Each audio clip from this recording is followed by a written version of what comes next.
स्वाहाय गुणनाशाय श्रीशाय गुणराशये हृद्याय शुद्धविद्याय मध्वाय च नमो नमः। मुकोऽपि यत्प्रसादेन मुकुन्दशयनायते राजराजायते रिक्तः राघवेन्द्रं तमाश्रये। संस्थानरक्षणे शूरान् प्रसन्नान् राघवार्चने प्रणमामि गुरुं नित्यं सन्नहेमाधवान्। श्रीमद्भागवते महामुनिकृते किं वा परैरीश्वरः सद्यो हृद्यवर्धते प्रकृतिभिः शुश्रूषुभिस्तक्षणात्। हरिः ओम्। ಶ್ರೀಮದ್ಭಾಗವತ ಶಾಸ್ತ್ರದಲ್ಲಿ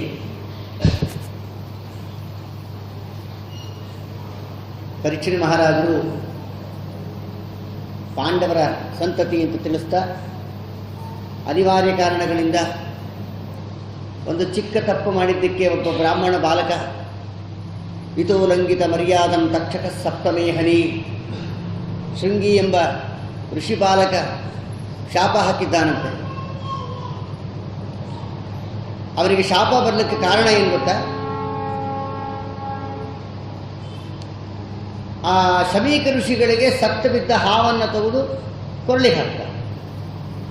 ಅದಕ್ಕೂ ಏನು ಕಾರಣ ಗೊತ್ತಾ? ಹಸಿವು ನೀರಡಿಕೆ ಕಾರಣ. ಈ ಹಸಿವು ನೀರಡಿಕೆಗಳಿಂದ ಜಗತ್ತಿನಲ್ಲಿ ಎಷ್ಟು ಅನಾಹುತಗಳಾಗ್ತವೆ ಅಂತ ಇದೆ ಸಾಕ್ಷಿ. ನಮಗೆ ಬಾಯಾರಿಕೆ ಭಾಳ ಆಗಿದೆ, ಹಸಿವು ಭಾಳ ಆಗಿದೆ. ನೋಡ್ದ, ಏನು ಕಾಣಲಿಲ್ಲ. ಋಷಿಗಳು ನೋಡ್ದ, ಯಾರ್ದೋ ಸಿಟ್ಟು ಬಂದಿರುತ್ತೆ, ಯಾರ ಮೇಲೆ ಹಾಕ್ಬಿಡ್ತೀವಿ ಅನ್ನೋದಕ್ಕೆ ಇದೊಂದು ದೃಷ್ಟಾಂತ. ಇತೋಲಂಘಿತ ಮರ್ಯಾದಂ ತಕ್ಷಕ ಸಪ್ತಮೇಹನಿ ಕೌಶಕ್ಯಾಪ ಉಪಸ್ಪೃಶ್ಯ ವಾಗ್ವಜ್ಜಂ ವಿಸಸರ್ಜ. ಭಾಗವತ ಅನ್ನತ್ತೆ, ಶಾಪ ಹಾಕಿದಾಗ ಶಾಪ ಹಾಕಿದವರಿಗೆ ಎಷ್ಟು ವರ್ಷ ಆಗಿತ್ತು? ಏನು 70 ವರ್ಷ ಶಾಂತಿ ಮುದುಕರು ಅಂತ ಅನ್ಕೊಂಡಿರ? ಶಾಪ ಹಾಕಿದವರು 5 ವರ್ಷದ ಕೂಸು ಶಾಪ ಹಾಕಿದ್ದು. ಆ 5 ವರ್ಷ ಕೂಸು ಶಾಪ ಹಾಕಿದ್ದು ನಡೆದಿದೆ ಅಂದರೆ ಆಗಿನ ಕಾಲಕ್ಕೆ ಆ ಬ್ರಹ್ಮ ತೇಜಸ್ಸು, ಗಾಯತ್ರಿ ಮಂತ್ರದ ಜಪದ ಫಲ, ಅವರ ತಪಸ್ಸಿದ್ಧಿ, ಮಂತ್ರಸಿದ್ಧಿ ಹೇಗಿತ್ತು? 5 ವರ್ಷಕ್ಕೆ ಒಬ್ಬ ಚಕ್ರವರ್ತಿಗೆ ಹಾವು ಕಚ್ಚಿ ಸಾಯಬೇಕು ನೀನು ಅಂತ ಶಾಪ ಹಾಕುವಂಥ ಶಕ್ತಿವಂತನಾಗಿದ್ದ ಅಂದರೆ ಇನ್ನೆಂಥ ತಪಸ್ಸು! 5 ವರ್ಷದ ಕೂಸಿಗೆ ಪಂಚವರ್ಷಾನ್ ಮಹಾನ್ ಕವಿಹಿ ಅಂತಾರೆ, 5 ವರ್ಷದ ಮಹಾಜ್ಞಾನಿ ಅಂತಾರೆ. ಕಲಿಯುಗದಲ್ಲಿ 5 ವರ್ಷ ಅಲ್ಲ, 50 ವರ್ಷದ ಕೂಸುಗಳಿಗೂ ಸಂಧ್ಯಾ ವಂದನೆ ಬರಲ್ಲ. ಹಂಗಿರ್ತದ ಪರಿಸ್ಥಿತಿ. ಅಂಥ ಸಮರ್ಥರಾಗಿದ್ದ ಆ ಕೂಸು ಅನಿವಾರ್ಯವಾಗಿ ಬಂದು ಗಂಗಾ ನದಿಗೆ ಅಭಿಮುಖವಾಗಿ ಕೂತಾಗ ಎಲ್ಲ ದೇವತೆಗಳ ಮುಂದೆ ಕೂತಿದ್ದಾರಂತೆ. ಋಷಿಗಳು, ಮುನಿಗಳು, ಅತ್ರಿವಸಿಷ್ಠ ಲಿಷ್ಟೇ ಕೊಟ್ಟಿದ್ದಾರೆ ಭಾಗವತದಲ್ಲಿ. ಅಲ್ಲಿ ಬರದೇ ಇದ್ದವರಲ್ಲಿ 3 ಕೋಟಿ ದೇವತೆಗಳು ಬಂದರು. ಸ್ವಾರಸ್ಯ ಗಮನಿಸಬೇಕು. ಭಾಗವತದಲ್ಲಿ ತಿಳಿಸ್ತಾರೆ, ಶ್ರೀಮದ್ ಭಾಗವತವನ್ನು ರಚನೆ ಮಾಡಿದಂಥ ವೇದವ್ಯಾಸ ದೇವರು ಬಂದು ಕೂತರಂತೆ ಪುರಾಣ ಕೇಳಲಿಕ್ಕೆ, ಹೇಳಲಿಕ್ಕಲ್ಲ. ಅಲ್ಲಿ ಭಾಗವತ ಉಪದೇಶ ನಡೀಲಿಕ್ಕೆ ಇದೆ, ಭಾಗವತ ಕೇಳಲಿಕ್ಕೆ ಬಂದವರು, ಭಾಗವತ ರಚನೆ ಮಾಡಿದವರು ಬಂದು ಎದುರಿಗೆ ಕೂತಿದ್ದಾರೆ ಆಡಿಯನ್ಸ್ ಆಗಿ, ಆಡಿಯನ್ಸ್ ಗ್ರೂಪಲ್ಲಿ. ಆ ಜಾಗದಲ್ಲಿ ಪರಶುರಾಮ ದೇವರು, ವೇದವ್ಯಾಸ ದೇವರು ಅವರೇ ಬಂದಿದ್ದಾರೆ ಅಂದರೆ ಇನ್ನೆಲ್ಲ ದೇವತೆಗಳು ಬಂದಿದ್ದಾರೆ ಅಂತ ಅರ್ಥ. ಎಲ್ಲ ಬಂದು ಕೂತಿದ್ದಾರೆ, ಪ್ರಾರ್ಥನೆ ಮಾಡ್ಕೊಳ್ತಾ ಇದ್ದ ಪರೀಕ್ಷಿತ್ ಮಹಾರಾಜ. ಎಲ್ಲರೂ ಬಂದಿದ್ದೀರಿ, ಸಮಾಗತ ಹೇ ಸರ್ವ ದೇವ, ಎಲ್ಲ ದೇವತೆಗಳನ್ನ ಕೇಳಿಕೊಂಡ. ಎಲ್ಲರೂ ಬಂದಿದ್ದೀರಿ, ನನ್ನ ಅಂತ್ಯಕಾಲ ಇದೆ, ನನಗೆ ಸಾಯ್ತೀನಿ ಅಂತ ದುಃಖ ಇಲ್ಲ, ಆದರೆ ನಾನು ಸಾಯೋದು ಖಂಡಿತ ಆಗಿದೆ. ಆದರೆ ನೀವೆಲ್ಲ ನನಗೆ ಪರಮಾತ್ಮನ ಸ್ಮರಣೆ ಮಾಡಿಸ್ರಿ, ದೇವರ ಸ್ಮರಣೆ ಮಾಡಿರಿ. ಬಲವಂತವಾಗಿ ಭಜನೆ ಮಾಡ್ತಾ ಇದ್ದಾಗ ಅವನಿಗೆ ಅದು ಬ್ಯಾಡ ಅಂದರೂ ಕೂಡ ಅವನ ಬಾಯಿಲ್ಲ ಆ ಮಾತು ಬರ್ತಾ ಇರುತ್ತೆ. ಹೌದಲ್ಲ? ಈಶ ನಿನ್ನ ಚರಣ ಭಜನ ಅದನ್ನು ಹೇಳ್ತಾ ಇದ್ರೆ, ಎಲ್ಲರೂ ಹೇಳ್ತಾ ಇದ್ರೆ ಅವನು ಸುಮ್ಮನೆ ಕೂತಿರಲ್ಲ ಅವನು. ಹೌದಲ್ಲ? ಜೈ ಜೈ ರಾಮ ಹರಿ, ಜೈ ಜೈ ಕೃಷ್ಣ ಹರಿ ಅಂತ 4 ಸರಿ ಕೋರಸ್ ಹೇಳ್ತಾ ಇದ್ರೆ ಅವನು ಸುಮ್ಮನೆ ಕೂತಿರಲ್ಲ. ಅವನಿಗೆ ಬರಲ್ಲ ಅದು, ಆದರೆ ಮನಸ್ಸಲ್ಲಿ ಹೇಳ್ತಾ ಇರ್ತಾನೆ. ಅಂದರೆ ಸಹವಾಸದಿಂದ ಆ ಯಾರ್ಯಾರು ಹೇಳ್ತಾ ಇದ್ರೆ ಅದು ಇವನಿಗೆ ಬರುತ್ತೆ. ಆದ್ದರಿಂದ ನೀವೆಲ್ಲರೂ ಪರಮಾತ್ಮನ ಸ್ತೋತ್ರವನ್ನು ಮಾಡಿ ನನಗೂ ಕೂಡ ಮನಸ್ಸನ್ನು ಪವಿತ್ರೀಕರಿಸಿ ನನಗೆ ಪರಮಾತ್ಮನ ಹತ್ತಿರ ಹೋಗಲಿಕ್ಕೆ ಬೇಕಾದ ತತ್ವಜ್ಞಾನವನ್ನು ನನಗೆ ಅನುಗ್ರಹಿಸಬೇಕು ಅಂತ ಅನ್ನೋ ಕಾಲಕ್ಕೆ ಢಮ ಢಮ ಢಮ ಢಮ ಢಮ ಢಮ ಢಮ ಢಮ ಶಬ್ದ. ಯಾವುದಪ್ಪ ಈ ಶಬ್ದ ಅಂದರು? ತಿರುಗಿ ನೋಡ್ತಾರೆ, ಬಂದರು ನಮ್ಮ ಮಹಾಶಿವ ಎಲ್ಲಿಗೆ? ಢಮ ಢಮ ಢಮರೆಂದು ಢಮರುಗ ಧ್ವನಿಸಲು, ಢಮ ಢಮ ಢಮರೆಂದು ಢಮರುಗ ಧ್ವನಿಸಲು, ಠಣ ಠಣ ಠಣ ಎನ್ನುವುದು ವೃಷಭವು ನಲಿಯೇ. ಥಕ ಜನ ಥಕಿಟ ಥಕಿಟ ಝಣ ಎಂದು ನಂದಿ ಮೃದಂಗವ ಬಾರಿಸೆ ಕುಣಿಯುತ ನಲಿಯುತ ಬಾ ಶಂಕರ. ಮಣಿಯುವೆ ನಿನ್ನಡಿಗನು ದಿನ ಪುರಹರ, ಕುಣಿಯುತ ನಲಿಯುತ ಬಾ ಶಂಕರ. ವರಕಮಲೇಶನ ಚರಿತೆಯು ಜಗದೊಳು, ವರಕಮಲೇಶನ ಚರಿತೆಯು ಜಗದೊಳು, ಪರಿಪರಿಭಾವದಿ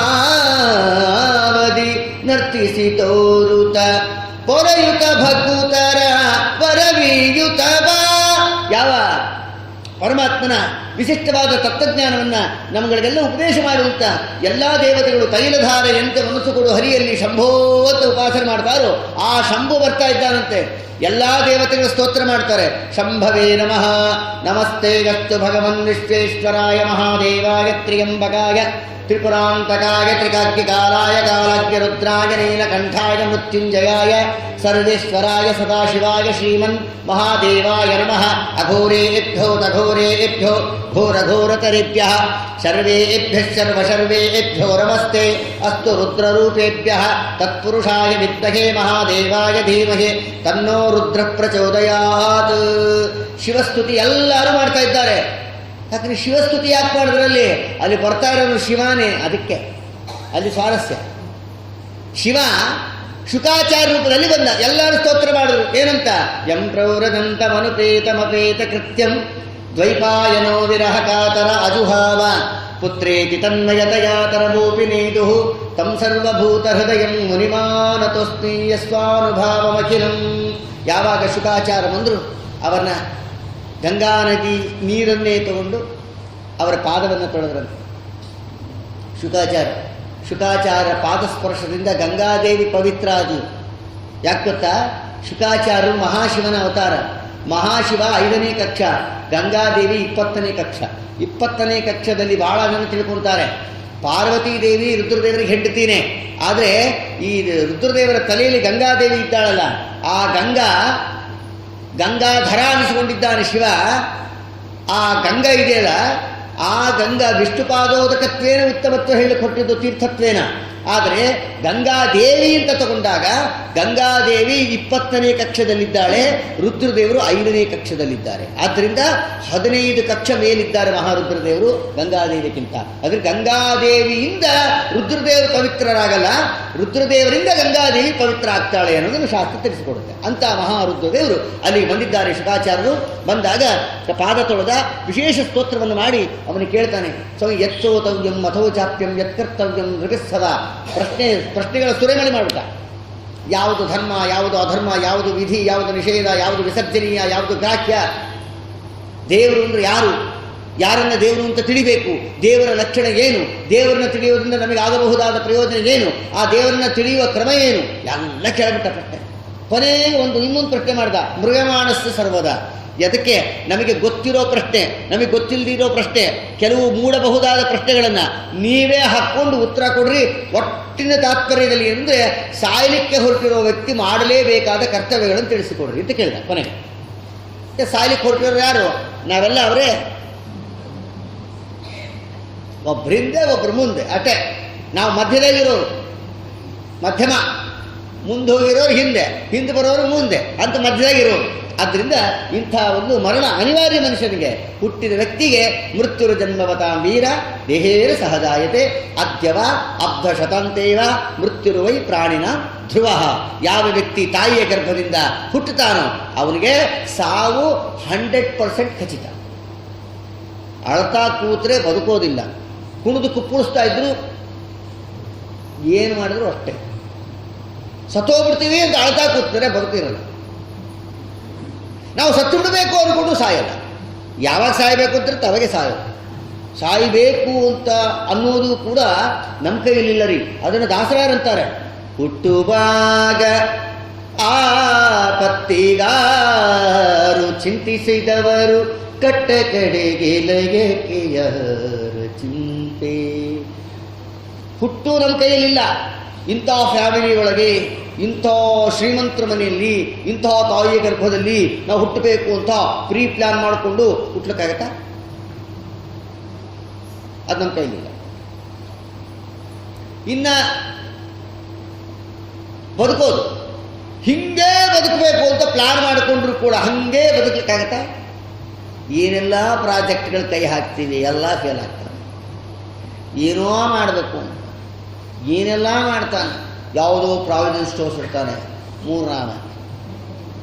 ಇನ್ನು ಅದನ್ನು ಬಿಡ್ತಾನೆ, ಅವನು ಬ್ಯಾಂಕ್ ಲೋನ್ ಕಟ್ಟಲಿಕ್ಕಾಗೋದಿಲ್ಲ, ಮತ್ತಿನ್ನೇನು ಕೆಲಸ ಮಾಡ್ತಾನೆ, ಅದಕ್ಕೂ 3 ರಾಮ. ಕೊನೆಗೇನು ಆಗೋದಿಲ್ಲ. ನವಲಿ ಕೃಷ್ಣಾಚಾರ್ಯನ ಕಾಂಟ್ಯಾಕ್ಟ್ ಮಾಡೋದು, ಮಠಕ್ಕೆ ಸೇರ್ಕೊಂಡು 3. ಅಂದರೆ ಇವತ್ತು ಮಠಕ್ಕೆ ಸೇರೋದು ಯಾತಕ್ಕಪ್ಪ ಅಂತಂದರೆ ಅವನು ಯೂಸ್ಲೆಸ್ ಫೆಲೋ ಆದರೆ ಮಠ ಅಂತ ತಿಳ್ಕೊಂಬಿಟ್ಟಾರೆ. ಮಠದಲ್ಲಿದ್ದವರು ಮಹಾನುಭಾವರು ಇರ್ತಾರೆ ಅನ್ನೋ ಕಾಮನ್ ಸೆನ್ಸ್ ನಮಗಿರಲ್ಲ. ಅಂದರೆ ಯಾತು ಕೆಲಸಕ್ಕೆ ಬರೆದಿದ್ದವರು ಮಠ ಸೇರ್ತಾರೆ ಅನ್ನೋ ಒಂದು ಭ್ರಾಂತಿ ಜನಗಳಿಗಷ್ಟೇ. ಮಧ್ಯದಲ್ಲಿ ಕೂಡ ನಾವು ಹೀಗೇ ಜೀವನ ಮಾಡ್ತೀವಿ ಅಂತ ಪ್ರಾಜೆಕ್ಟ್ಗಳನ್ನು ಹಾಕಿ ಜೀವನ ಮಾಡಲಿಕ್ಕಾಗಲ್ಲ. ಒಂದು. ಎರಡನೇದು, ಹುಟ್ಟು ಕೈಯಲ್ಲಿಲ್ಲ, ನಾವು ಜೀವನ ಮಾಡುವ ಕ್ರಮವೂ ನಮ್ಮ ಕೈಯಲ್ಲಿಲ್ಲ, ಸಾವು ಕೂಡ ನಮ್ಮ ಕೈಯಲ್ಲಿಲ್ಲ. ನಾವು ಅನ್ಕೊಂಡಿವಿ ಅಷ್ಟೇ. ಭಾಳ ಬೇಜಾರಾದಾಗ ಹೋಗ್ಬಿಡ್ಬೇಕು ಅನಿಸ್ತಾ ಇದ್ದಾರೆ ನೋಡ್ರಿ ಅಂತ ಬರೀ ಅಂತಾನಟ್ಟೆ. ಒಂದು ಅರ್ಧ ಗಂಟೆ ಆದಮೇಲೆ ಚಾತುವ ಬೇಗ ಅಂತ ಸಾಯನೇ ಯಾಕೆ ವೆಚ್ಚ ಅಂದಮೇಲೆ ಅದಷ್ಟೇ ವೈರಾಗ್ಯ. ಸತ್ತೋಗ್ಬಿಡ್ಬೇಕು ಅಂದ್ಕೊಂತೀವಿ, ನಮ್ಮ ಕೈಯಲ್ಲಿಲ್ಲ ಸಾಯೋದು. ಯಾವಾಗ ಸಾಯಬೇಕು ಅಂತ ಇಲ್ಲಿ ಬರೆದಾರೆ ಬ್ರಹ್ಮದೇವರು, ಆವತ್ತೇ ಸಾವು. ಅದಾದಮೇಲೆ 1 ಸೆಕೆಂಡ್ ಬದುಕಲ್ಲ ನಾವು. ಯಾರೋ ಒಬ್ರು ಪ್ರಯತ್ನ ಪಟ್ಟ, ಜೀವನದಾಗ ಬ್ಯಾಸರಕ್ಕೆ ಬಂದ್ಬಿಡ್ತು, ಹೋಗೇ ಬಿಡಬೇಕು ಡಿಸೈಡ್ ಮಾಡ್ಬಿಟ್ಟ. ಏನು ಮಾಡ್ದ? ಒಂದು ವಿಷದ ಬಾಟ್ಲು ತೊಗೊಂಡು ಮನೆಗೆ ಬಂದ, ಬಾಗಿಲು ಹಾಕ್ಕೊಂಡ, ರೂಮ್ನಾಗ ವಿಷ ಕುಡಿದು ಬಿಡಬೇಕು ಅಂತ ಬಲವಂತವಾಗಿ ಆ ವಿಷದ ಬಾಟ್ಲಿ ಹಿಂಗೆ ಓಪನ್ ಮಾಡಿ ಹಿಂಗೆ ಬಾಯಿ ಹಾಕಿ ಕಳಕೆ ಕಿಟಕಿಯಿಂದ ಅವರಮ್ಮ ನೋಡಬೇಕು. ಅಯ್ಯೋ ಅಯ್ಯೋ ಅಯ್ಯೋ ಅಂತ ಕಿಟ್ಟು ಬಾಗಿಲು ತಕ್ಕೊಂಡು ಕಪಾಳ ಕೊಡಿದ್ರು. ವಿಷ ಕೊಡ್ಲಿಕ್ಕೆ ಏನಾಗಿದೆ, ಒಂದಾಕ್ಬಿಡ್ತೀನಿ ಅಂದ್ರೆ ಅವ್ನು ಸಾಯ್ಲಿಕ್ಕೆ ಹೊರಟಿದ್ದು. ಆದರೆ ಸಿಟ್ಟು ಬಂದಾಗ ಹೆಂಗೆ ಬೈದ್ರು, ನಿನ್ನ ಕೊಂದೇ ಬಿಡ್ತೀನಿ ಅಂತಾರೆ. ಅಂದ್ರೆ ಅರ್ಥ ಏನು? ಅವ್ನು ಸಾಯ್ಲಿಕ್ಕೆ ಹೊರಟು ನಿನ್ನ ಕೊಂದೇ ಬಿಡ್ತೀನಿ ಅಂದ್ರೇನು, ಸಾಯಬೇಡ ಅಂತ ಅರ್ಥ, ಅಷ್ಟೇ ಇರ್ತಾರೆ. ಈ ರೀತಿಯಾಗಿ ಅವನ್ನ ಯಥಾ ಪ್ರಕಾರ ಬದುಕಿಬಿಟ್ರು. ಇದು ಯಾಕೋ ಸರಿ ಹೋಗಲಿಲ್ಲ ಈ ಪ್ಲಾನ್ ಅನ್ಕೊಂಡು ವಿಷ ಕುಡಿಲಿಕ್ಕೆ ಬಿಡಲಿಲ್ಲ ಅವರು. ಸರಿ, ಇನ್ನು ಹೆಂಗೆ ಸಾಯ್ಬೇಕು? ರೈಲ್ವೆ ಸ್ಟೇಷನ್ಗೆ ಹೋಗೋಣ ಅನ್ಕೊಂಡ. ರೈಲ್ವೆ ಸ್ಟೇಷನ್ಗೆ ಹೋಗಿ ರೈಲ್ ಕೆಳಗೆ ಮಲ್ಕೆ ಮಾಡಬೇಕು. ಅದು ಸ್ಟೇಷನ್ ಒಳಗೆ ಮಲ್ಕೊಂಡ್ರೆ ಕಪಾಳ ಹೊಡಿತಾರೆ. ಅದಕ್ಕೇನು ಮಾಡಬೇಕು? ಅದಕ್ಕೊಂದು ಒಳ್ಳೆ ಉಪಾಯ ಮಾಡಬೇಕು ಅಂತ ಗುಲ್ಬರ್ಗ ದಾಟಿ ಹೊರಗೆ ಹೋಗ್ಬಿಟ್ಟ. ರೈಲ್ ಹಳ್ಳಿಗೆ ಮಲ್ಕೊಂಬಿಟ್ಟ, ಕಣ್ಣು ಮುಚ್ಕೊಂಡು ಬೋರ್ಲಾಗಿ ಮಲ್ಕೊಂಬಿಟ್ಟ. ಕಣ್ಣು ಸಾಯೋದು ಕೂಡ ನೋಡಬಾರ್ದಲ್ಲ, ಅದಕ್ಕೆ ಕಣ್ಣು ಮುಚ್ಕೊಂಡು ಸತ್ತೋಗ್ಬಿಡೋಣ ಅಂತ ಮಲ್ಕೊಂಬಿಟ್ಟ. ಅಲ್ಲಿ ಸೈರನ್ ಶಬ್ದ ಕೇಳಿಸ್ತು. ಓಹೋ ಬಂತು ರೈಲು ಅಂತ. ಎಲ್ಲಿ ಕಣ್ಣು ಮುಚ್ಕೊಂಡು ಮಲ್ಕೊಂಬಿಟ್ಟ ಬಲವಂತವಾಗಿ. ಚಕ್ಕುಬುಕ್ಕು ಬಂತು ರೈಲು, ಬಂದು ಸತ್ತೇ ಅನ್ಕಂಡ. ಅಷ್ಟೇ ಪಕ್ಕದ ಹಾಲಿನ ಹೋಗ್ಬಿಟ್ಟು ಇವನಿಗೇನು ಮಾಡಲೇ ಇಲ್ಲ, ಪಕ್ಕದ ಹಳ್ಳಿ ಮೇಲೆ ಹೋಗ್ಬಿಡ್ತು ರೈಲು.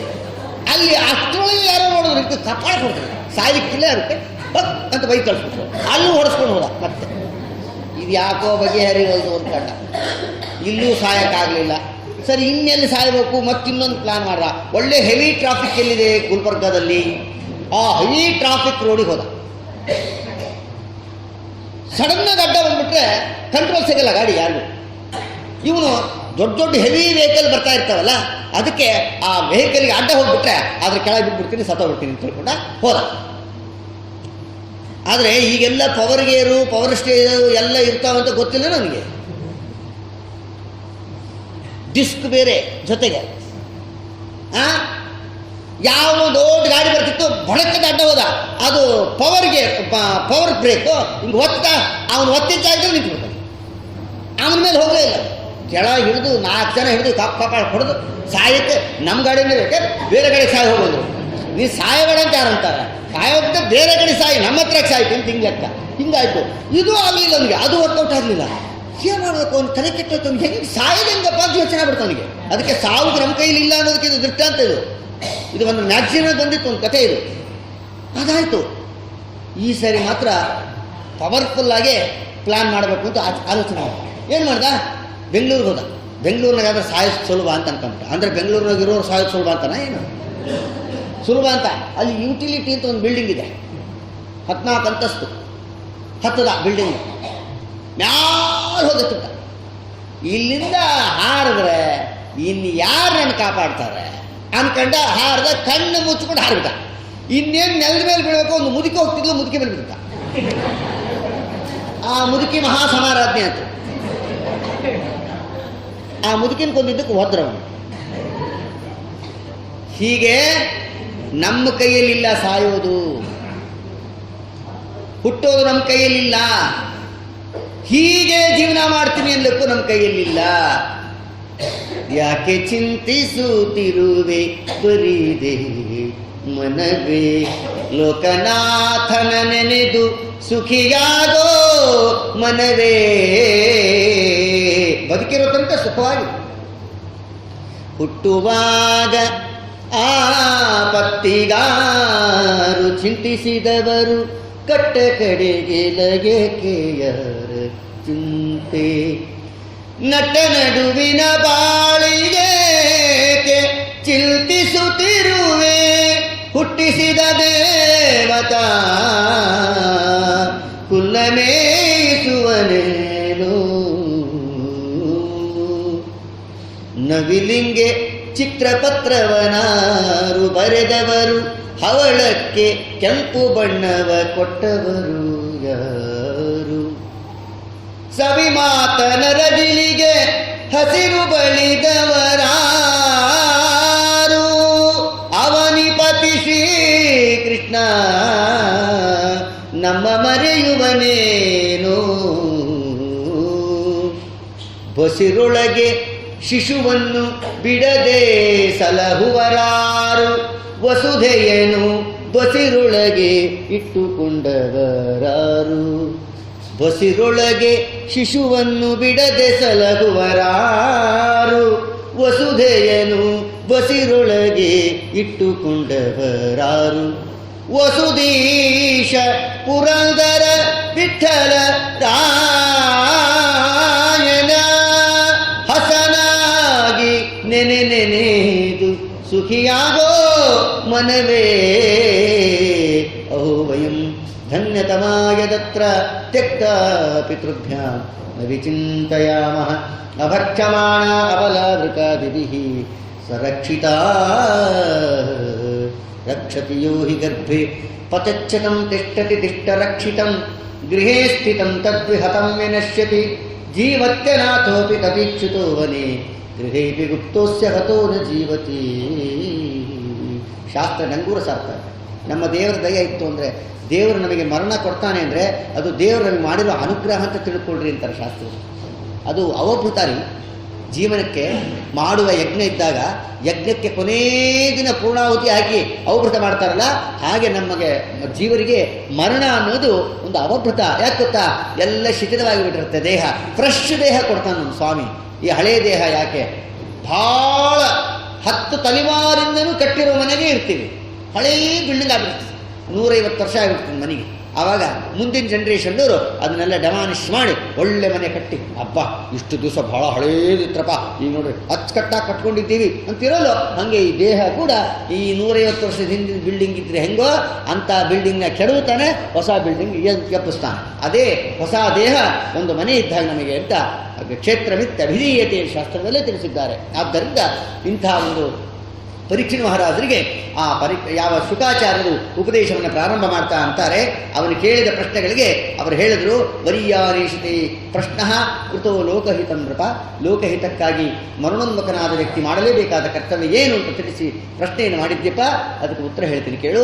ಪರಮಾತ್ಮನ ತತ್ವವನ್ನು ತಿಳಿಬೇಕು. ಪರಮಾತ್ಮನ ತತ್ವವನ್ನು ಹೇಳ್ತೀವಿ. ಪರಮಾತ್ಮನ ವಿರಾಟ್ ರೂಪ ಚಿಂತನೆಯನ್ನು ಮಾಡಬೇಕು. ಪರಮಾತ್ಮ ಹೇಗಿದ್ದಾನೆ? 14 ಲೋಕಗಳು ಕೂಡ ಪರಮಾತ್ಮನ ಶರೀರದ ಒಂದೊಂದು ಅವಯವಗಳನ್ನು ಆಶ್ರಯ ಮಾಡಿಕೊಂಡಿದ್ದಾವಂತೆ. ಸತ್ಯಲೋಕ ತಲೆ, ಭೂಲೋಕ ಹೊಕ್ಕಳು, ಪಾತಾಳ ಲೋಕ ಪರಮಾತ್ಮನ ಕಾಲ. ಮಧ್ಯದಲ್ಲಿ ಈ ಒಟ್ಟು 14 ಲೋಕಗಳ ಚಿಂತನೆ. ಪಾತಾಳಮೇತಸ್ಯಗೆ ಪಾದಮೂಲಂ ಪಠಂತಿ ಪಾತಾಳ ಪರಮಾತ್ಮನ ಪಾದವನ್ನು ಆಶ್ರಯ ಮಾಡಿಕೊಂಡಿದೆ. ಇನ್ನು ಉಳಿದ ಲೋಕಗಳೆಲ್ಲ ಮೇಲೆ ಮೇಲೆ ಹೋಗ್ತಾ ಸತ್ಯಲೋಕ ಪರ್ಯಂತ ಪರಮಾತ್ಮನ ಶಿರೋಪರ್ಯಂತ ಈ ಲೋಕ ಅವಲಂಬನೆ ಮಾಡಿಕೊಂಡಿದೆ. ಜೀವ ಜಡಾತ್ಮಕವಾದ ಸಕಲ ಜಗತ್ತು ಸಕಲ ಪ್ರಪಂಚವೂ ಕೂಡ ಪರಮಾತ್ಮನ ಅಧೀನವಾಗಿದೆ. ಅವನೇ ಸರ್ವೋತ್ತಮ, ಅವನೇ ಗುಣ ಪರಿಪೂರ್ಣ, ಅವನೇ ಸರ್ವನಿಯಾಮಕ, ಅವನೇ ಸೃಷ್ಟಿಯಾದಿ ಅಟ್ಟಕರ್ತ, ಅವನೇ ಆನಂದ ಜ್ಞಾನಪೂರ್ಣ ಅಂತ ಉಪಾಸನೆ ಮಾಡಬೇಕಪ್ಪ. ಅಂತ ಭಗವಂತ ತನ್ನದೇ ಆದ ವಿಶಿಷ್ಟವಾದ ರೂಪದಿಂದ ತನ್ನದೇ ಅನಂತ ರೂಪಗಳ ರಾಮಕೃಷ್ಣಾದಿ ಅನಂತ ರೂಪಗಳನ್ನು ಸ್ವೀಕಾರ ಮಾಡ್ತಾನೆ. ಜೊತೆಗೆ ಬ್ರಹ್ಮಾಂಡದ ಸೃಷ್ಟಿಯನ್ನು ಕೂಡ ಬ್ರಹ್ಮದೇವರನ್ನು ಸೃಷ್ಟಿ ಮಾಡಿ ಬ್ರಹ್ಮದೇವರ ಮೂಲಕ ಮಾಡಿಸ್ತಾನಂತೆ. ಬ್ರಹ್ಮದೇವರನ್ನ ಪರಮಾತ್ಮ ಸೃಷ್ಟಿ ಮಾಡಿದ ನಾಭಿಕಮಲದಿಂದ ಬ್ರಹ್ಮದೇವರನ್ನು ಸೃಷ್ಟಿ ಮಾಡಿದಂತೆ. ಆಗ ಬ್ರಹ್ಮದೇವರು ಸೃಷ್ಟಿಯಾದಾಗ ನೋಡ್ತಾರೆ, ಎಲ್ಲೂ ನೋಡಿದ್ರು ಅಂಧಕಾರಮಯ ಲಕ್ಷ್ಮ್ಯಾತ್ಮಕವಾದ ಕತ್ತಲು. ದುರ್ಗಾದೇವಿ ಕತ್ತಲವಾಗಿ ಇದ್ದಾಳೆ. ಎಲ್ಲೂ ನೋಡ್ತಾರೆ, ಫುಲ್ ಕತ್ತಲು. ಬ್ರಹ್ಮದೇವರಿಗೂ ಏನು ಕಾಣಿಸೋದು. ಬ್ರಹ್ಮದೇವರೊಬ್ಬರೇ ಸೃಷ್ಟಿಯಾಗಿದ್ದು, ಮೊದಲು ಸೃಷ್ಟಿಯಾದರು. ಆ ನಾಭಿ ಕಮಲದಿಂದ ಸೃಷ್ಟಿಯಾದರು. ಮೇಲೆ ಬರ್ತಾರೆ, ಎಲ್ಲಿ ನೋಡಿದ್ರು ಕತ್ತಲು. ಒಳ ಬರ್ತಾರೆ, ಅಲ್ಲಿ ಕತ್ತಲು. ಇನ್ನು ಒಳ ಪರಮಾತ್ಮನ ಹೊಟ್ಟೆಗೆ ಹೋದರೆ ಇಡೀ ಬ್ರಹ್ಮಾಂಡದ ಏನು ಅಯೋಮಯ ಆಗ್ಬಿಡ್ತಾರೆ. ಏನು ಮಾಡೋಕೆ ಅರ್ಥ ಆಗಿಲ್ಲ. ತಪಸ್ಸನ್ನು ಮಾಡುವಂಥ ಪರಮಾತ್ಮನ ಆಜ್ಞಾ ಪಡೆದು ತಪಸ್ಸು ಮಾಡಿದಂಥವ್ರು ಎಷ್ಟು ವರ್ಷ ತಪಸ್ಸು ಮಾಡಿದ್ರು. ಬ್ರಹ್ಮದೇವರು ತಪಸ್ಸು ಮಾಡಿದ್ದು ಎಷ್ಟು ವರ್ಷ? 50 ವರ್ಷ. ಬರೀ 50 ವರ್ಷ ಅಂತ ಅನಿಸ್ತದಲ್ಲ. ಲೆಕ್ಕಾಚಾರ ಹೇಳ್ತೀವಿ, ಬರ್ಕೊಡು. ಬ್ರಹ್ಮದೇವರ ಆಯುಷ್ಯ 50 ವರ್ಷ ಹೆಂಗದೆ ಅನ್ನೋದನ್ನು ಶಾಸ್ತ್ರದಲ್ಲಿ ತಿಳಿಸಿಕೊಡ್ತಾರೆ. ಬ್ರಹ್ಮದೇವರ ಆಯುರ್ಮಾನದ 50 ವರ್ಷ ಅಂದರೆ ಎಷ್ಟು ವರ್ಷ ಆಗ್ತವೆ? ಮನುಷ್ಯರಿಗೆ 1 ವರ್ಷಕ್ಕೆ 360 ದಿವಸಗಳಾದರೆ 1 ವರ್ಷ. ಮನುಷ್ಯಮಾನದ 360 ದಿವಸಗಳು ದೇವತೆಗಳಿಗೆ 1 ದಿನ. ನಮಗೆ 360 ದಿವಸಗಳ ಕಳೆದ್ರೆ 1 ವರ್ಷ. ನಮ್ಮ 360 ದಿವಸಗಳು 1 ವರ್ಷ, ದೇವತೆಗಳಿಗೆ 1 ದಿನ, ಒಂದೇ ದಿವಸ. ಈ ಕ್ರಮದಲ್ಲಿ ದೇವತೆಗಳಿಗೆ ಕೃತತ್ರೇತ ದ್ವಾಪರ ಕಲಿಯುಗ ಒಂದು ಸರಿ ತಿರುಗಿದ್ರೆ, ಕೃತಯುಗ, ತ್ರೇತಾಯುಗ, ದ್ವಾಪರ ಯುಗ, ಕಲಿಯುಗ, 4 ಯುಗಗಳು. ಈ 4 ಯುಗಗಳು ತಿರುಗಿದ್ರೆ ಕೃತತ್ರೇತ ದ್ವಾಪರ ಕಲಿಯುಗದಲ್ಲಿ ಎಷ್ಟೆಷ್ಟು ವರ್ಷ? ದೇವತಾಮಾನದಲ್ಲಿ ಕೃತಯುಗಕ್ಕೆ 4800 ವರ್ಷಗಳು, ತ್ರೇತಾಯುಗಕ್ಕೆ 3600 ವರ್ಷಗಳು, ದ್ವಾಪರ ಯುಗಕ್ಕೆ 2400 ವರ್ಷಗಳು, ಕಲಿಯುಗಕ್ಕೆ 1200 ವರ್ಷ. 4800 ಕೃತಯುಗ, 3600 ತ್ರೇತಾಯುಗ, 2400 ದ್ವಾಪರ ಯುಗ, 1200 ಕಲಿಯುಗ. ಟೋಟಲ್ ಎಷ್ಟಾಯ್ತು? 12,000 ವರ್ಷ ಆಯ್ತು. 4,000, 3,000, 2,000, 1,000, 10 ಆಯಿತು. ಇನ್ನು 800, 600, 400, 200, 2,000 ಆಯಿತು. 10 + 2 12,000 ಆಯಿತು. ಈ 12,000 ದೇವತಾಮಾನದಲ್ಲಿ ಕೃತತ್ರೇತ ದ್ವಾಪರ ಕಲಿಯುಗ ಒಂದು ಸರಿ ಕೃತಯುಗದಿಂದ ಕೃತಯುಗಕ್ಕೆ ಬಂದು ನಿಂತುಕೊಂಡ್ರೆ ಅದು 12,000 ವರ್ಷ ಆಗುತ್ತೆ ದೇವತಾಮಾನದಲ್ಲಿ. ಅದೇ ಲೆಕ್ಕ ನಮ್ಮ ಲೆಕ್ಕದಲ್ಲಿ ಎಷ್ಟು ವರ್ಷ ಆಗ್ತದೆ? 12,000 ವರ್ಷ ಇಂಟು 360 ಗುಣಿಸ್ಕೊಂಡು, 12,000 ಇಂಟು 360 ಗುಣಿಸ್ಕೊಂಡ್ರೆ ಎಷ್ಟು ಬರ್ತದೆ? 43,20,000 ವರ್ಷ ಬರ್ತದೆ. 360 ಇಂಟು 12,000 ಗುಣಿಸಿದ್ರೆ 43,20,000 ವರ್ಷ ಬಂತು. ಅದು ಸಹಸ್ರ ಪ್ರವೃತ್ತ. ಮಧ್ವಾಚಾರ್ಯ ಅಂತಾರೆ 43,20,000 ಇಂಟು 1000 ಮಾಡ್ಕೋಬೇಕು ಅಂದರು. ಅಂದರೆ 1000 ಮಹಾಯುಗ ಆಗಬೇಕು. 43,20,000 ಇಂಟು 1000 ಎಷ್ಟಾಯ್ತು? 432 ಕೋಟಿ ವರ್ಷ ಆಯಿತು. 432 ಕೋಟಿ ವರ್ಷ ಆದರೆ ಬ್ರಹ್ಮದೇವರಿಗೆ ಒಂದು ದಿನ ಅಲ್ಲ, ಒಂದು ಹಗಲು ಅಷ್ಟೇ. ಸುಸ್ತಾತ. 43,20,000 ಇಂಟು 1,000 ಮಾಡಿದರೆ 432 ಕೋಟಿ ವರ್ಷ ಬಂತು. ಅದನ್ನು 2,000 ಮಾಡ್ಕೋಬೇಕು. 43,20,000 ಇಂಟು 2,000 ಮಾಡಿದ್ರೆ ಎಷ್ಟು ಬಂತು? 864 ಕೋಟಿ ವರ್ಷ ಆಯಿತು. 864 ಕೋಟಿ ವರ್ಷ ಆದರೆ ಬ್ರಹ್ಮದೇವರಿಗೆ 24 ಅವರ್ಸ್ ಅಷ್ಟೇ. 864 ಕೋಟಿ ವರ್ಷ ಬ್ರಹ್ಮದೇವರಿಗೆ ಒಂದು ದಿನ. ಅಂಥ ಬ್ರಹ್ಮದೇವರ ಆ ದಿನಗಳು 864 ವರ್ಷ ಈಕ್ವಲ್ಸು 1 ಡೇ ಬ್ರಹ್ಮದೇವರಿಗೆ. ಅಂಥ ದಿನಗಳು 360 ಕಳೆದ್ರೆ, ಅಂಥ ದಿನಗಳು 360 ದಿವಸಗಳು ಕಳೆದ್ರೆ 1 ವರ್ಷ. ಇಂಥ 100 ವರ್ಷ ರೀ ಬ್ರಹ್ಮದೇವರಿಗೆ. ಬ್ರಹ್ಮದೇವರ ಆಯುರ್ಮಾನಕ್ಕೆ ಪರಾ ಅಂತ ಕರೆದ್ರು ಭಾಗವತದಲ್ಲಿ. ಬ್ರಹ್ಮದೇವರ ಆಯುರ್ಮಾನ ಎಷ್ಟು ಗೊತ್ತಾ? ಒಟ್ಟು 100 ವರ್ಷ ಬ್ರಹ್ಮದೇವರಿಗೆ ಆಯುಷ್ಯ. ಈ ಕ್ರಮದಲ್ಲಿ 100 ವರ್ಷ, ನಾವು ಹೇಳೋ 100 ಇಯರ್ಸ್ ಅಲ್ಲ,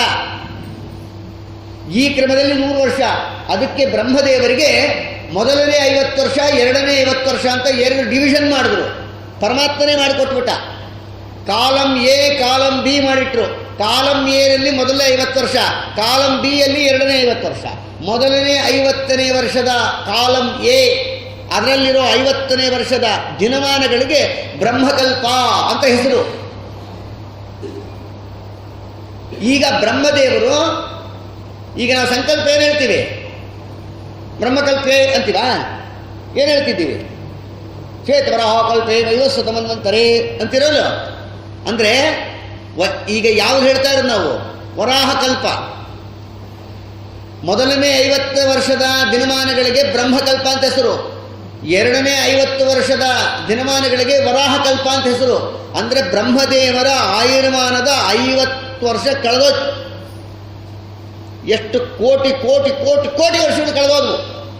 ಅದಿಷ್ಟು ವರ್ಷ ಅವರು ತಪಸ್ಸು ಮಾಡಿದ್ರಂತೆ ಬ್ರಹ್ಮದೇವರು. ಈಗ ಬ್ರಹ್ಮದೇವರಿಗೆ ನಡೀತಾ ಇರೋದು 51ನೇ ವರ್ಷದ ಚೈತ್ರ ಮಾಸದ ಶುಕ್ಲ ಪಕ್ಷದ ಮೊದಲನೇ ದಿನದ ಮೊದಲನೇ ಹೊತ್ತಿನ ಕೆಲವೇ ಕ್ಷಣಗಳು ಕಳೆದಿದ್ದಾರಷ್ಟೇ ಬ್ರಹ್ಮದೇವರು. ಇನ್ನು ಎಷ್ಟು ದಿನಗಳವೆ, ಏನು ಕಥೆ? ಯಾರೋ ಹೇಳಿದ್ರು ಪ್ರಳಯ ಆಗ್ಬಿಡುತ್ತೆ, ನಿಮ್ಮ ತಲೆ ಆಗತ್ತೆ. ಇನ್ನೂ ಲಕ್ಷಾಂತರ ವರ್ಷ ಕಳಿಬೇಕು ಪ್ರಳಯ ಆಗಬೇಕು ಅಂದ್ರೆ. ನಾವು ಎಲ್ಲೋ ಅಲ್ಲಿ ಇಲ್ಲಿ ಅಧರ್ಮ ಜಾಸ್ತಿ ಆಗಿದ್ದರಿಂದ ಸುನಾಮಿ ಗಿನಾಮಿ ಬರ್ತಾವೆ, ಇಲ್ಲ ಎಲ್ಲೋ ಆರ್ಥಿಕ ಆಗುತ್ತೆ, ಇಲ್ಲ ಎಲ್ಲೋ ಫೈರ್ ಆಕ್ಸಿಡೆಂಟ್ ಆಗುತ್ತೆ ಅಷ್ಟೇ. ಅದೆಲ್ಲ ಭೂಭಾರ ಹರಣಕ್ಕೋಸ್ಕರ ಪರಮಾತ್ಮ ಮಾಡಿಸ್ತಾನಂಗೆ. ಆದರೆ ಮಹಾಪ್ರಳಯ ಆಗಬೇಕು ಅಂತಂದರೆ ಇನ್ನೂ ಲಕ್ಷಾಂತರ ವರ್ಷ ಕಳಿಬೇಕು ಕಲಿಯುಗದಲ್ಲಿ. ಈ ರೀತಿಯಾಗಿ ಅಂಥ ಲೆಕ್ಕಾಚಾರ ಯಾಕೆ ಹೇಳಿದ್ರಿ ನೀವು? ಹೇಳಲಿಕ್ಕೆ ಕೊಟ್ಟಿರೋದು ಭಾಗವತ ಅಲ್ಲ, ಮತ್ತು ಭಾಗವತತೆ ವಿಷಯ ಇದು. ಮತ್ತು ಇಲ್ಲಿ ಬ್ರಹ್ಮದೇವರ ಆಯುರ್ಮಾನದ ವಿಷಯ ಯಾಕೆ ಹೇಳಿದ್ರಿ ಅಂತ ಕೇಳಿದ್ರೆ, ಪರಮಾತ್ಮ ತನ್ನ ನಾಭಿಕಮಲದಿಂದ ಸೃಷ್ಟಿಯನ್ನು ಮಾಡಿದ ನಂತರ ಬ್ರಹ್ಮದೇವರಿಗೆ ಪರಮಾತ್ಮ ತಪಸ್ಸನ್ನು ಮಾಡು ಅಂತ ಹೇಳಿದಾಗ, ಆ ಬ್ರಹ್ಮದೇವರ ಬ್ರಹ್ಮಕಲ್ಪ ಮತ್ತು ಶ್ವೇತವರಾಹ ಕಲ್ಪ 2 ಕಲ್ಪದಲ್ಲಿ ಬ್ರಹ್ಮದೇವರ ಆಯುರ್ಮಾನದ ತಮ್ಮ ಆಯುಷ್ಯದ 50 ವರ್ಷವನ್ನು ಪರಿಪೂರ್ಣವರೇ ತಪಸ್ಸು ಮಾಡಿದ್ದಾರೆ. ಆಗ ದೇವರು ಪ್ರತ್ಯಕ್ಷ ಆಗಿದ್ದು ಬ್ರಹ್ಮದೇವರಿಗೆ. ನಾವು ಅರ್ಧಂಬರ್ಧ ಗಾಯತ್ರಿ ಜಪ ಮಾಡಿ ಇಲ್ಲಿ ರಾಯರಿಗೆ ಒಂದು 3 ಪ್ರದಕ್ಷಿಣೆ ಬರ್ರದ ತಿರುಗಿ, ಯಾಕೋ ನೋಡ್ರಿ ರಾಯರು ಪ್ರತ್ಯಕ್ಷನೇ ಆಗಿಲ್ಲ ಅಂತ.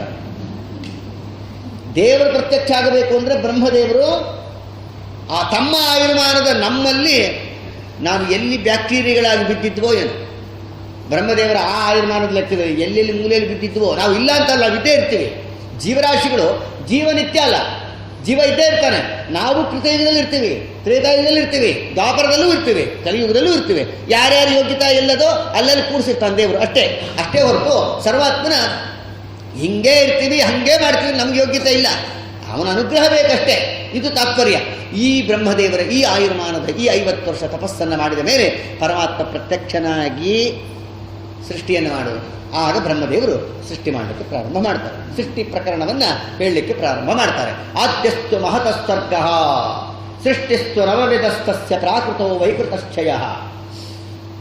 ನವವಿಧವಾದ ಸೃಷ್ಟಿಯನ್ನು ಮಾಡಿರುವಂಥ ಬ್ರಹ್ಮದೇವರು 9 ವಿಧ ಸೃಷ್ಟಿ.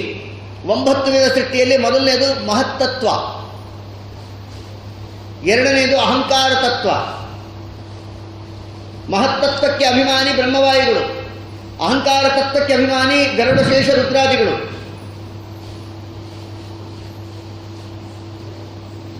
ಮಹತ್ತತ್ವ ಮೊದಲನೇದು, ಎರಡನೇದು ಅಹಂಕಾರ ತತ್ವ, ಮೂರನೇದು ಪಂಚತನ್ಮಾತ್ರಗಳು ಪಂಚಭೂತಗಳು. ಪಂಚತನ್ಮಾತ್ರ ಅಂದರೆ ಶಬ್ದ ಸ್ಪರ್ಶ ರೂಪ ರಸ ಗಂಧ. ಪಂಚಭೂತಗಳು ಅಂದರೆ ಪೃಥ್ವಿ ಅಪು ತೇಜಸ್ಸು ವಾಯು ಆಕಾಶ. ಪಂಚತನ್ಮಾತ್ರಗಳ ಸೃಷ್ಟಿ ಮೊದಲು, ಅನಂತರದಲ್ಲಿ ಪಂಚಭೂತಗಳ ಸೃಷ್ಟಿ. ನೋಡ್ರಿ, ಮೊದಲನೇದು ಮಹತ್ತತ್ವ, ಎರಡನೇದು ಅಹಂಕಾರ ತತ್ವ, ಮೂರನೇದು ಪಂಚತನ್ಮಾತ್ರಗಳು ಪಂಚಭೂತಗಳು ಸೇರಿ ಒಂದೇ ಸೃಷ್ಟಿ, ಅದು 10 ಸೇರಿ ಒಂದೇ ಸೃಷ್ಟಿ. ನಾಲ್ಕನೇದು ಪಂಚಕರ್ಮೇಂದ್ರಿಯ ಪಂಚ ಜ್ಞಾನೇಂದ್ರಿಯ ಸೇರಿಸಿ ಒಂದೇ ಸೃಷ್ಟಿ, ನಾಲ್ಕನೇದು. ಐದನೇದು ಮನಸ್ಸು ಮತ್ತು ದೇವತೆಗಳ ಸೃಷ್ಟಿ, ದೇಹದ ಸೃಷ್ಟಿಯನ್ನು ಮಾಡಿದ್ರು.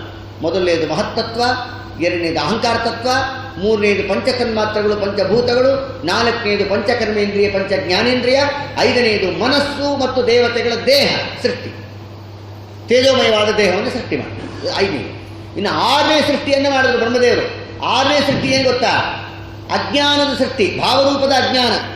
ಅದು ಅಜ್ಞಾನದಲ್ಲಿ 5 ವೆರೈಟಿ ಹೇಳಿದ್ದಾರೆ ಭಾಗವತದಲ್ಲಿ. 5 ವೆರೈಟಿ ಅಜ್ಞಾನ: ತಮಸ್ಸು, ಮೋಹ, ಮಹಾಮೋಹ, ತಾಮಿಸ್ರ, ಅಂಧತಾಮಿಸ್ರ ಅಂತ 5 ವೆರೈಟಿ. ಅಜ್ಞಾನದಲ್ಲಿ ವೆರೈಟಿ. ನೀವು ಬರೀ ಪಳಾರದಲ್ಲಿ ವೆರೈಟಿ ಎಲ್ಲ ಹೇಳೋದು, ನಮಗೆ ವೆರೈಟಿ ಎಲ್ಲ ಅಲ್ಲೇ ನೋಡೋದು ಯಾವಾಗಲೂ. ಅದಕ್ಕೆ ಇಲ್ಲಿ ತಿಳಿಸ್ತಾರೆ ವೆರೈಟಿ. ಅಜ್ಞಾನದಲ್ಲಿ ವೆರೈಟಿ. ಅದಕ್ಕೆಲ್ಲ ತಮಸ್ಸು, ಮೋಹ, ಮಹಾಮೋಹ, ತಾಮಿಸ್ರ, ಅಂಧತಾಮಿಸ್ರ. ತಮಸ್ಸು ಅಂದ್ರೇನು? ಅಜ್ಞಾನ. ಅಜ್ಞಾನ ಅಂದ್ರೇನು? ಒಂದು ವಸ್ತು ವಿಷಯಕವಾದ ಯಥಾರ್ಥ ಜ್ಞಾನ ಅಭಾವ ಅಂತ. ಒಂದು ವಸ್ತುವಿನ ಜ್ಞಾನ ಇಲ್ಲದೆ ಇದ್ದರೆ ಅದಕ್ಕೆ ಅಜ್ಞಾನ ಅಂತ ಕರೀತಾರೆ. ಇದು ಗಡಿಯಾರ ಅಂತ ಗೊತ್ತಿಲ್ಲ ಅಂದರೆ ಅದು ಅಜ್ಞಾನ. ಇದು ಹೆಚ್ಚು ಅನಾಹುತಕ್ಕೆ ಕಾರಣ ಆಗಲ್ಲ. ಒಂದು ವಸ್ತು ವಿಷಯಕ ಜ್ಞಾನ ನಮಗೆ ಆಗಿಲ್ಲ ಅಂದರೆ ಅದು ಹೆಚ್ಚು ಅನಾಹುತ ಆಗಲ್ಲ, ಗೊತ್ತಿಲ್ಲ. ಆದರೆ ತಮಸ್ಸು ಅಂದರೆ ಅಜ್ಞಾನ, ವಸ್ತು ವಿಷಯಕ ಜ್ಞಾನ ಇಲ್ಲದೇ ಇರುವಿಕೆ ಅಜ್ಞಾನ, ತಮಸ್ಸು. ಮೋಹ ಅಂತಿದೆ. ಮೋಹ ಅಂದರೆ ಏನು ಗೊತ್ತಾ?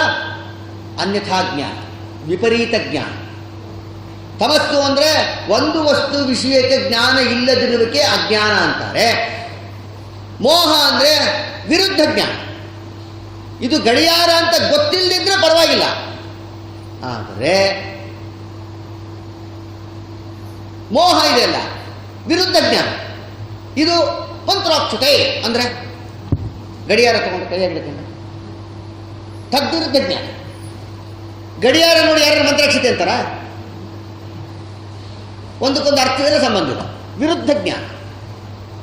ಆಮೇಲೆ ತಮಸ್ಸು ಅಂದರೆ ಅಜ್ಞಾನ, ಮೋಹ ಅಂದರೆ ವಿಪರೀತ ಜ್ಞಾನ, ಮಹಾಮೋಹ ಅಂದರೆ ವಿಪರೀತ ಜ್ಞಾನದಲ್ಲಿ ದೀಕ್ಷಾ. ಅವನೇನು ತಪ್ಪು ತಿಳ್ಕೊಂಡಿರ್ತಾನೋ ಅದೇ ಸರಿ ಅಂತ ಸಮರ್ಥನೆ ಮಾಡೋದು. ಇದು 3ನೇ ಅಜ್ಞಾನ.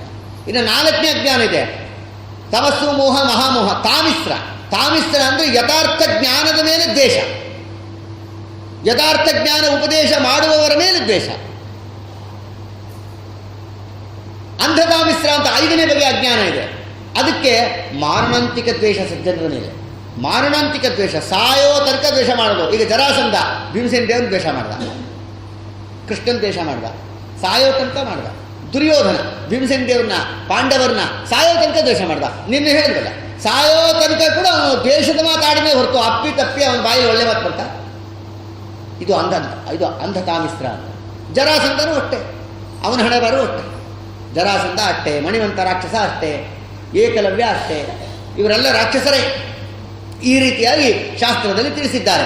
ಆದ್ದರಿಂದ ತಮಸ್ಸು, ಮೋಹ, ಮಹಾಮೋಹ, ತಾಮಿಸ್ರ, ಅಂಧತಾಮಿಸ್ರ. ತಾಮಿಸ್ರ ಯಾವ? ತಮಸ್ಸು ಅಂದರೆ ಅಜ್ಞಾನ, ಮೋಹ ಅಂತಂದರೆ ಅನ್ಯಥಾಜ್ಞಾನ, ಮಹಾಮೋಹ ಅಂದರೆ ಅನ್ಯಥಾಜ್ಞಾನದಲ್ಲಿ ದೀಕ್ಷಾ. ತಮಸ್ಸು, ಮೋಹ, ಮಹಾಮೋಹ, ತಾಮಿಸ್ರ. ತಾಮಿಸ್ರ ಅಂತಂದರೆ ಯಥಾರ್ಥ ಜ್ಞಾನದಲ್ಲಿ ದ್ವೇಷ. ಅಂಧತಾಮಿಸ್ರ ಅಂದರೆ ಯಥಾರ್ಥ ಜ್ಞಾನಿಗಳ ಮೇಲೆ ಮಾರಣಾಂತಿಕ ದ್ವೇಷ. ಈ 5 ಬಗೆಯಾದ ಅಜ್ಞಾನಕ್ಕೆ ಬ್ರಹ್ಮದೇವರ ಆದೇಶ ಮಾಡಿದ್ದಾರೆ. ಅದಕ್ಕೆ 5 ಜನ ದೇವತೆಗಳು ಅದಕ್ಕೆ ನಿಯಾಮ. ತಮಸ್ಸು, ಮೋಹ, ಮಹಾಮೋಹ, ತಾಮಿಸ್ರ, ಅಂಧತಾಮಿಸ್ರ, ಈ 5 ಬಗೆಯಾದ ಭಾವರೂಪದ ಅಜ್ಞಾನಗಳಿಗೆ 5 ಜನ ದೇವತೆಗಳು ನಿಯಾಮಕರು. ನಾಗ, ಕೂರ್ಮ, ಕೃಕಲ, ದೇವದತ್ತ, ಧನಂಜಯ ಅಂತ 5 ಜನ. ನಾಗ, ಕೂರ್ಮ, ಕೃಕಲ, ದೇವದತ್ತ, ಧನಂಜಯ ಅಂತ ಈ 5 ಜನಗಳು ಇದನ್ನ ನೇಮನ ಮಾಡ್ತಾರೆ. ಯಾರ್ಯಾರ ಜೀವನದ ಯೋಗ್ಯತೆ ಇದೆಯೋ ಆಯಾ ಜೀವನದ ಯೋಗ್ಯತೆಗೆ ತಕ್ಕಾಗಿ ಈ ರೀತಿಯಾದ ಅಜ್ಞಾನಗಳನ್ನು ಅವರು ಡಿಸ್ಟ್ರಿಬ್ಯೂಟ್ ಮಾಡ್ತಾರೆ. ಯಾರ್ಯಾರಿಗೆ ಏನೇನು ಕೊಡಬೇಕು ಅದನ್ನು ಕೊಡ್ತಾರೆ ಈ 5 ಜನ ದೇವತೆಗಳು. ಈ 5 ಜನ ದೇವತೆಗಳನ್ನು ನೇಮನ ಮಾಡತಕ್ಕ ಮುಖ್ಯ ಪ್ರಾಣ ದೇವರು ಪ್ರಾಣ, ಅಪಾನ, ವ್ಯಾನ, ಉದಾನ, ಸಮಾನ 5 ರೂಪಾಯಿ. ಆ 5 ರೂಪದಿಂದ ಡಿಸ್ಟ್ರಿಬ್ಯೂಷನ್ ಮಾಡೋದು ವಾಯುದೇವರ ಕೆಲಸ. ಅದಕ್ಕೆ ಮಹಾ ಡಿಸ್ಟ್ರಿಬ್ಯೂಟರ್ ಅಂದರೆ ವಾಯುದೇವರೇ ಶರೀರದಲ್ಲಿ 5 ರೂಪ. ಈ 5 ಬಗೆ ಅಜ್ಞಾನ, ಅದಕ್ಕೆ ನಿಯಾಮಕತೆ 5 ಜನ ದೇವತೆಗಳು. ಆ 5 ಜನ ದೇವತೆಗಳಿಗೆ ಪ್ರೇರಕರಾಗಿ 5 ರೂಪದಿಂದ ಮುಖ್ಯ ಪ್ರಾಣದೇವರು, ಆ ಮುಖ್ಯ ಪ್ರಾಣದೇವರಿಗೆ ಪ್ರೇರಕವಾದ ಪರಮಾತ್ಮನ 5 ಭಗವದ್ ರೂಪಗಳು. ಇದು ಹರಿಕಥಾಮೃತಸಾರದಲ್ಲಿ ಬರುತ್ತೆ. ಈ ಸಂದರ್ಭ ಹರಿಕಥಾಮೃತಸಾರದಲ್ಲಿ ಹೇಳ್ತಾರೆ ಆ 5 ಭಗವದ್ ರೂಪಗಳನ್ನು. ಯಾವುದದು? ಕ್ರುದ್ಧೋಲ್ಕ, ವೀರೋಲ್ಕ, ಮೊಹೋಲ್ಕ, ಜುಲ್ಕ, ಸಹಸ್ರೋಲ್ಕ ತಂತ್ರಸಾರದಲ್ಲಿ ಬಂದಿದೆ.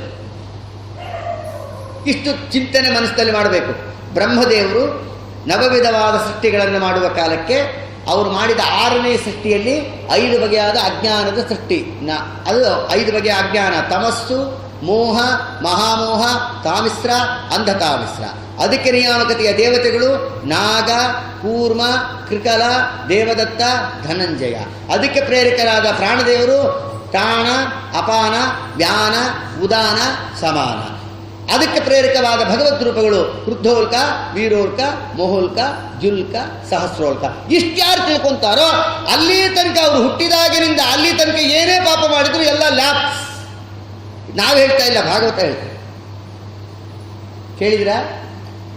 ಗಮನ ಕೊಟ್ಟು ಕೇಳಿದ್ರೆ ಎಲ್ಲ ಲ್ಯಾಪ್ಸ್ ಆಗುತ್ತೆ ಪಾಪಗಳು. ಆದ್ದರಿಂದ ಈ 5 ಬಗೆಯಾದ ಅಜ್ಞಾನವನ್ನು ಯಾವ ತಮೋಯೋಗ್ಯರಿಗಾಗಿ ಬ್ರಹ್ಮದೇವರು ಸೃಷ್ಟಿ ಮಾಡಿದ್ದಾರೆ ಎನ್ನುವ ವಿಚಾರ ತಿಳಿಸ್ತಾರೆ.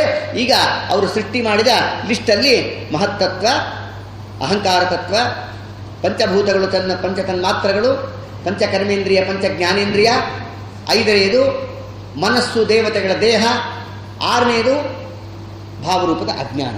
6. 7ನೇ ಸೃಷ್ಟಿ ಮಾಡಿದ್ರು ಬ್ರಹ್ಮದೇವರು. ಎಲ್ಲ ಜಾತಿ ಪ್ರಾಣಿಗಳ ಸೃಷ್ಟಿ ಮಾಡಿದ್ರು 7. 8ನೇದು ಎಲ್ಲ ಜಾತಿ ಜಲಚರ ಪ್ರಾಣಿಗಳ ಸೃಷ್ಟಿ ಮಾಡಿದ್ರು. ಆಕಾಶದಲ್ಲಿ ಓಡಾಡುವ ಪ್ರಾಣಿಗಳ ಸೃಷ್ಟಿ ಮಾಡಿದ್ರು. ಅಂದರೆ ಪಕ್ಷಿಗಳು, ಜಲಚರ ಪ್ರಾಣಿಗಳು, ಭೂಮಿ ಮೇಲೆ ಓಡಾಡೋ ಪ್ರಾಣಿಗಳು, ಆಕಾಶದಲ್ಲಿ ಹಾರೋ ಪ್ರಾಣಿಗಳು, ನೀರಲ್ಲೇ ಓಡಾಡೋ ಪ್ರಾಣಿಗಳು. ಈ ರೀತಿಯಲ್ಲಿ ವಿವಿಧವಾದ ಜೀವರಾಶಿಯನ್ನು ಸೃಷ್ಟಿ ಮಾಡಿದ್ರು. ಇದು 8ನೇ ಸೃಷ್ಟಿ. 8 ಸೃಷ್ಟಿ ಮಾಡಿದ್ರು. ಆದರೂ ಬ್ರಹ್ಮದೇವರಿಗೆ ತೃಪ್ತಿ ಇಲ್ಲ. ಏನೋ ಬಿಟ್ಟೀನಿ ಅಂತ ಅನ್ಕೊಂತಿದ್ದಂತೆ ಬ್ರಹ್ಮದೇವರು. ಯಾವುದಾದ್ರೂ ವಿಶೇಷವಾದದ್ದೇ ಸೃಷ್ಟಿ ಮಾಡಬೇಕು ಅಂತೇಳಿ 9 ಮನುಷ್ಯರ ಸೃಷ್ಟಿಯನ್ನು ಮಾಡಿದ್ರು. ಯಾಕೆ? ಜ್ಞಾನಕ್ಕಾಗಿ ಪ್ರಯತ್ನಿಸುವ ಯಾವ ಜೀವರಾಶಿಗಳು ಇಲ್ಲ ಇಲ್ಲಿ 28 ಸೃಷ್ಟಿಯಲ್ಲಿ. ಈ ಅನೇಕ ವಿಧವಾದ ಸೃಷ್ಟಿ ಮಾಡಿದ್ರಲ್ಲ, ಆದರೆ ಜ್ಞಾನಕ್ಕಾಗಿ ಪ್ರಯತ್ನ ಪಡುವಂಥ ಜೀವರಾಶಿಗಳು ಯಾವುದೂ ಇಲ್ಲ. ಅದಕ್ಕೆ ಪರಮಾತ್ಮನ ವಿಶಿಷ್ಟ ತತ್ವಜ್ಞಾನವನ್ನು ತಿಳಿಲಿಕ್ಕೆ ಯೋಗ್ಯವಾದ ಮನುಷ್ಯನನ್ನು ಸೃಷ್ಟಿ ಮಾಡಬೇಕು ಅಂತ ಸೃಷ್ಟಿ ಮಾಡಿದಂಥ ಬ್ರಹ್ಮದೇವರ ಸೃಷ್ಟಿಯ 9ನೇ ಸೃಷ್ಟಿ ಮನುಷ್ಯ ಸೃಷ್ಟಿ. ದೇವತಾರ್ಚನೆಯ ಪೂಜೆಗೋಸ್ಕರವಾಗಿ ಶರೀರವನ್ನು ಉಪಾಧಿ ಮಾಡಿಕೊಂಡು ಇವರಿಗೆ ಸೃಷ್ಟಿಗೆ ತರೋಣ, ಇವರಿಗೆ ಸೃಷ್ಟಿ ಮಾಡಿ ದೇವತಾರ್ಚನೆಯನ್ನು ಮಾಡಿ ಪರಮಾತ್ಮನ ಅನುಗ್ರಹಕ್ಕೆ ಪಾತ್ರರಾಗಿ ಒಳ್ಳೆಯ ಜ್ಞಾನ ಪಡೀಲಿ ಅಂತ ತಿಳ್ಕೊಂಡು ಸೃಷ್ಟಿ ಮಾಡಿದ್ರಂತೆ. ಅವರು ಮೊದಲು ಬೇಜಾರು ಮಾಡಿಕೊಂಡಿದ್ರು ಬ್ರಹ್ಮದೇವರು. 8ನೇ ಸೃಷ್ಟಿ ಮಾಡಿದ ಮೇಲೆ ಏನೋ ವಿಶೇಷವಾದ ಸೃಷ್ಟಿ ಮಾಡಬೇಕು ಅಂತ ಆಮೇಲೆ ವಿಚಾರ ಮಾಡಿದ್ರು. 9ನೇ ಸೃಷ್ಟಿ ಮನುಷ್ಯ ಸೃಷ್ಟಿಯನ್ನು ಮಾಡಿದ್ರು. ಆಮೇಲೂ ಬೇಜಾರು ಮಾಡ್ಕೊಂಡ್ರಂತೆ. ಯಾಕೆ? ಇವ್ರು ಯಾಕಾರನೂ ಸೃಷ್ಟಿ ಮಾಡಿದ್ನಪ್ಪ ಇವ್ರು ಮಾಡ್ಕೊಂಡ್ರು. ಯಸ್ಮಿನ್ ಸರ್ವಾಣಿ ಕರ್ಮಾಣಿ ಸನ್ಯಸ್ಯಾಧ್ಯಾತ್ಮ ಚೇತಸ ನಿರಾಶ ನಿರ್ಮಮೋ ಯಾತಿ.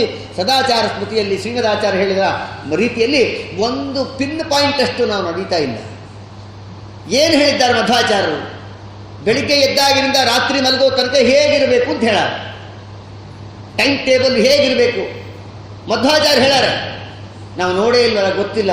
ಅದಕ್ಕೆ ವಾದರ ಆದರೂ ಟ್ರಾನ್ಸ್ಲೇಟ್ ಮಾಡಬೇಕು. ದಿನಗಳನ್ನು ಕಳೆವ ಜನರೇ ಸುಜನರೋ ವನಜನಾಭನದಾಸ ಜನ ಸಮಾಗಮದಿಂದ. ದಿನಗಳನ್ನು ಕಳೆವ ಜನರೇ ಸುಜನರೋ ಅರುಣೋದಯದಲೆದ್ದು ಆಚಮನ ಕೃತ್ಯದಲ್ಲಿ ಪರಿಶುದ್ಧರಾಗಿ ಇಹ ಪರಗಳಿಂದ 2 ವಿಧ ಸುಖವೀವ ಗುರುಮಧ್ವ ಮುನಿವರರ ಪರಮಮತ ಪಿಡಿದು ಹರಿಚರಿತಾಮೃತವ ಸವಿದು. ದಿನಗಳನ್ನು ಕಳೆವ ಜನರೇ ಸುಜನರೋ ಅರುಣೋದಯದಲೆದ್ದು ಆಚಮನ ಕೃತ್ಯದಲ್ಲಿ. ಅರುಣೋದಯ ಅಂದ್ರೇನು? ಎಷ್ಟು ಗಂಟೆಗೆ ಹೇಳಬೇಕು ನಾವು? ಬೆಳಿಗ್ಗೆ ಅದನ್ನು ಹೇಳ್ತಾರೆ ಮಧ್ವಾಚಾರ್ಯರು. ಶಾಸ್ತ್ರ ತಿಳಿಸ್ತಾ ಇದೆ, ಅರುಣೋದಯದಲ್ಲೆದ್ದು. ಅರುಣೋದಯ ಅಂದರೆ ಸೂರ್ಯೋದಯಕ್ಕಿಂತ 1.5 ತಾಸು ಹಿಂದೆ. ಸೂರ್ಯೋದಯ 6 ಗಂಟೆಗಿದ್ರೆ ಅರುಣೋದಯ ಎಷ್ಟು ಗಂಟೆಗರ್ಪ? ಜೋರಾಗಿ ಹೇಳ್ರಿ. 4:15 AM, ನಾಟ್ PM. ಅರುಣೋದಯದಲ್ಲೆದ್ದು ಆಚಮನ ಕೃತ್ಯದಲ್ಲಿ ಪರಿಶುದ್ಧರಾಗಿ ಇಹ ಪರಗಳಿಂದ. ಬೆಳಿಗ್ಗೆ ಎದ್ದ ತಕ್ಷಣ ಶೌಚಾದಿಗಳು ಮಾಡಿಕೊಂಡು ಮನೆ ಬಾಗಿಲು ತೆಗೆದು ತುಳಸಿಯನ್ನು ನೋಡಿದ್ರೆ ಏನಾಗುತ್ತೆ? ಯಾದೃಷ್ಟ ನಿಖಿಲಾಗ ಸಂಘ ಶಮನಿ ಕೃಟ್ಟಾವ ಪುಪ್ಪಾವನಿ ರೋಗಾಣಾಮಭಿವಂದಿತ ನಿರಸನಿ ಸಿಕ್ತಾಂತಕತ್ರಾಸಿನಿ ಪ್ರತ್ಯಾಸಕ್ತಿ ವಿಧಾಯಿನಿ ಭಗವತ ಕೃಷ್ಣಸ್ಯ ಸಂರೋಪಿತ ನೆಸ್ತಾ ತಚ್ಚರಣೆ ವಿಮುಕ್ತಿ ಫಲದ ತಸ್ಯೈ ತುಳಸ್ಯೈ ನಮಃ. ತುಳಸಿ ಶೀರ್ಷಗೆ ಶುಭೆ ಪಾಪಹಾರಿಣಿ ಪುಣ್ಯದೆ ನಮಸ್ತೆ ನಾರದನುತೆ ನಾರಾಯಣಿ ನಮೋಸ್ತುತೆ. ಇಂಥ ತುಳಸಿ ಪೂಜೆ ಮಾಡ್ತಾರೆ ತಾಯಂದ್ರು. ಅದಕ್ಕೆ ಅವರಿಗೆ ಅಷ್ಟು ಗೌರವ. ಯಾನಿ ಕಾನಿ ರವಿಸುಗುನು ಪಟಸ್ಥಿ ತಾನಿ ಗೋಬ್ರಹ್ಮ ಪಾಲ ಪಿತೃಮಾತೃ ವಧಾನಿ ಕಾನಿ ನಶ್ಯಂತಿ ತಾನಿ ತುಳಸೀವನ ದರ್ಶನೇನ ಗೋಕೋಟಿ ದಾನ ಸದೃಶಂ ಫಲಮಾಪ್ನುವಂತಿ. ಎಷ್ಟು ಪ್ರಮಾಣಗಳು ಸುರಿಮಣೆ ಹಾಕ್ತಾರೆ ಶ್ರೀಮದಾಚಾರ್ಯ. ಬೆಳಿಗ್ಗೆ ಎದ್ದ ತಕ್ಷಣ 10 ಪೈಸಾ ಖರ್ಚಿಲ್ಲ. ಮನಿ ಬಾಗಿಲು ತೆಗಿರಿ, ವೃಂದಾವನದಾಗಿರೋ ತುಳಸಿನ ಒಂದ್ಸರಿ ನೋಡ್ರಿ. 1 ಕೋಟಿ ಕರುವಿನ ಸಹಿತವಾದ ಆಕಳು ದಾನ ಮಾಡಿದ್ರೆ ಎಷ್ಟು ಪುಣ್ಯ ಬರ್ತದೋ ಅಷ್ಟು ಪುಣ್ಯ ಬರೀ ಎದ್ದ ತಕ್ಷಣ ತುಳಸಿ ನೋಡಿದ್ರೆ ಬರ್ತದೆ. 10 ಪೈಸಾ ಖರ್ಚಿಲ್ಲ. ಇಂಥ ಪುಣ್ಯಾತ್ಮರು ನಾವೆಲ್ಲ ಶ್ರೀಮದಾಚಾರ್ಯ ಶಿಷ್ಯರಾಗಿ ಇಂಥ ಅನುಸಂಧಾನಮಯವಾದ ಜೀವನ ಮಾಡಲಿಕ್ಕೆ ಅನುಕೂಲವಾದಂಥ ಸಿದ್ಧಾಂತವನ್ನು ಕೊಟ್ಟಿದ್ದಾರೆ. ಅಷ್ಟೇನು, ಮಾತೃಶಾಪ ಪಿತೃಶಾಪ ಆಚಾರ್ಯಶಾಪ ಗೋಶಾಪ ಯತಿಶಾಪ ಸರ್ಪಶಾಪ ಆದಿ ಬ್ರಹ್ಮಹತ್ಯ ಶಿಶುಹತ್ಯ ಗೋಹತ್ಯ ಸ್ತ್ರೀಹತ್ಯ ಯತಿಹತ್ಯ ಸರ್ಪಹತ್ಯಾದಿ ದೋಷ ಎಲ್ಲ ದೋಷ ಪರಿಹಾರ ಅಂತ್ರಿ. ಬೆಳಿಗ್ಗೆ ಎತ್ತಷ್ಟು ತುಳಸಿ ನೋಡ್ಬಿಟ್ರೆ ಎಷ್ಟು ಭಾಗ್ಯ ಅದು. ಅರುಣೋದಯದಲ್ಲೆದ್ದು ಆಚಮನ ಕೃತ್ಯದಲ್ಲಿ ಪರಿಶುದ್ಧರಾಗಿ ಇಹ ಪರಗಳಿಂದ 2 ವಿಧ ಸುಖವೀವ ಗುರುಮಧ್ವ ಮುನಿವರರ ಪರಮಮತ ಪಿಡಿದು ಹರಿಚರಿತಾಮೃತವ ಸವಿದು. ಅದಾದ ಮೇಲೆ ಸ್ನಾನ ಮಾಡ್ತೀವಿ. ಸ್ನಾನ ಹೆಂಗೆ ಮಾಡೋದು? ಈ ಸ್ನಾನ ಮಾಡೋದು ಅದು ಹೇಳೋದೇನು ಸ್ವಾಮಿ? ನನ್ಗೆ ಗೊತ್ತಿದ್ದ ಸ್ನಾನ ಹೆಂಗೆ ಮಾಡಬೇಕು ಅಂತ ಶ್ರೀಮದಾಚಾರ್ಯ ತಿಳಿಸ್ತಾರೆ ನನಗೆ. ಸ್ನಾನವನ್ನು ಮಾಡಿ ಸಂಕಲ್ಪ ಪೂರ್ವಕದಿ. ಸಂಕಲ್ಪ ಮಾಡಿಕೊಂಡು ಸ್ನಾನ ಮಾಡಬೇಕು. ಹೋಗ್ತೀವಿ, ನಳ ತಿರುಗಿಸ್ಬಿಡೋದು, ಬುರ್ರತ ನೀರು ಬಿಡುತ್ತೆ, ಪಿಶಾಚಿ ಥರ ಅದ್ರ ಎದುರು ನಿಂತು ಬಿಡೋದು ನೋಡಿ. ಇದು ಸ್ನಾನ ಅಂತ ಅನ್ಕೊಂಡ್ಬಿಡ್ತೀವಿ. ಆಧ್ಯಾತ್ಮಿಕ ಆದಿಭೌತಿಕ ಆದಿದೈವಿಕ ತಾಪತ್ರಯ ನಿವಾರಣಾರ್ಥಂ ಮಮ ಶರೀರೆ ಸಮಸ್ತ ರೋಗ ನಿವಾರಣದ್ವಾರ ಆರೋಗ್ಯ ದೃಢಗಾತ್ರತಾ ಸಿದ್ಧರ್ಥಂ ಯದೃಷ್ಟ ಸೂಚಿತ ತದೃಷ್ಟ ಪರಿಹಾರಾರ್ಥಂ ಸಾಂಘಾತಿಕ ಸಾಮುದಾಯಿಕ ವೈಶೇಷಿಕ ಲಪ್ತಲಪ್ತೋಪರಿ ರೇಖಾಣ ಅಂತರ್ದಶ ಅಂತರ್ಭುಕ್ತಿ ಗೇಗೆ ಸ್ಥಾನೇಶು ತ್ರೈಸ್ತ್ರ ಕ್ರಿಯಮಾಣ ಆಗಾಮಿಕ ವರ್ತಮಾನ ದುಷ್ಟಾರಿಷ್ಟ ಪರಿಹಾರದ್ವಾರ ಮಾತೃಶಾಪ ಪಿತೃಶಾಪ ಆಚಾರ್ಯಶಾಪ ಗೋಶಾಪ ಯತಿಶಾಪ ಸರ್ಪಶಾಪಾದಿ ಪರಿಹಾರದ್ವಾರ ಬ್ರಹ್ಮಹತ್ಯ ಶಿಶುಹತ್ಯ ಗೋಹತ್ಯ ಸ್ತ್ರೀಹತ್ಯ ಯತಿಹತ್ಯ ಸರ್ಪಹತ್ಯಾದಿ ಜನ್ಮಜನ್ಮಾಂತರೇವ ಹ್ಯಜನ್ಮನಿ ಸಂಕಲೀಕರಣಾನಾಂ ಜಾತಪ್ರಂಶಕರಣಾನಾಂ ಮಮೋತ್ಪಾತ ದುರುತಕ್ಷಯದ್ವಾರ ಕಾಯಿಕ ವಾಚಿಕ ಮಾನಸಿಕ ಸಮಸ್ತದೋಷ ಪರಿಹಾರಾರ್ಥಂ ಆದಿತ್ಯಾದೀನಾಂ ನವಾನಾಂ ಗ್ರಹಾಣಾಂ ಯೇ ಯೇ ಗ್ರಹಾಃ ಅರಿಷ್ಟಸ್ಥಾನೇಷು ಸ್ಥಿತಾಃ ತೈಶ್ಚ ಕ್ರಿಯಮಾಣ ಆಗಾಮಿಕ ವರ್ತಮಾನ ದುಷ್ಟಾರಿಷ್ಟ ಪರಿಹಾರದ್ವಾರ ಕಾಯಿಕ ವಾಚಿಕ ಮಾನಸಿಕ ದೋಷ ಪರಿಹಾರಾರ್ಥಂ ವಿಶೇಷತಃ ಜ್ಞಾನಭಕ್ತಿ ವೈರಾಗ್ಯಾದಿ ಸಿದ್ಧರ್ಥಂ ಶರೀರಶುದ್ಧರ್ಥಂ ಜ್ಞಾನಭಕ್ತಿ ವೈರಾಗ್ಯಾದಿ ಸಿದ್ಧರ್ಥಂ ಪ್ರಾಪ್ತಸ್ಥಾನಂ ಗಂಗಾಭಾಗಿರತಿ ಸ್ನಾನಮಹಂ ಕರಿಷ್ಯೇ. ಗುರುಗಳೇ, ನಿಮಗೆ ದಕ್ಷಿಣೆ ಹಾಕಿ ಹೋಗ್ತೀವಿ, ನಮ್ಮ ಹೆಸರಲ್ಲಿ ನೀವೇ ಹೇಳ್ತೀವಿ. ಸ್ನಾನವನ್ನು ಮಾಡಿ ಸಂಕಲ್ಪ ಪೂರ್ವಕದಿ ಸಂಧ್ಯಾನ ಗಾಯತ್ರಿ ಗುರುಮಂತ್ರ ಜಪಿಸಿ ಭಾನುಗರ್ಘ್ಯವನಿತ್ತು ಪರಮಾತ್ಮನಂಘ್ರಿಗಳ ಪೂಜೆಯನ್ನು ಮಾಡಿ ಅಧ್ಯಯನ ಪಾಠಗಳಿಂದ ದಿನಗಳನ್ನು ಕಳೆವ ಜನರೇ ಸುಜನರು. ಸಾವಧಾನದಿ ತಂತ್ರ ಸಾರುತ್ತ ವಿಧಿಯಿಂದ ದೇವ ಪೂಜೆಯ ಮಾಡಿ ದೇವೇಶಗೆ. ಸಾವಧಾನದಿ ತಂತ್ರ ಸಾರುತ್ತ ವಿಧಿಯಿಂದ ದೇವ ಪೂಜೆಯ ಮಾಡಿ ದೇವೇಶಗೆ.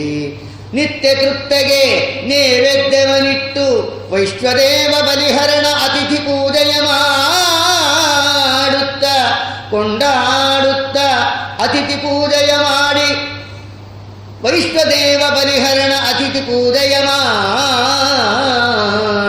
ಕೊಂಡಾಡುತ್ತ ದಿನಗಳನ್ನು ಕಳೆವ ಜನರೇ ಸುಜನರು.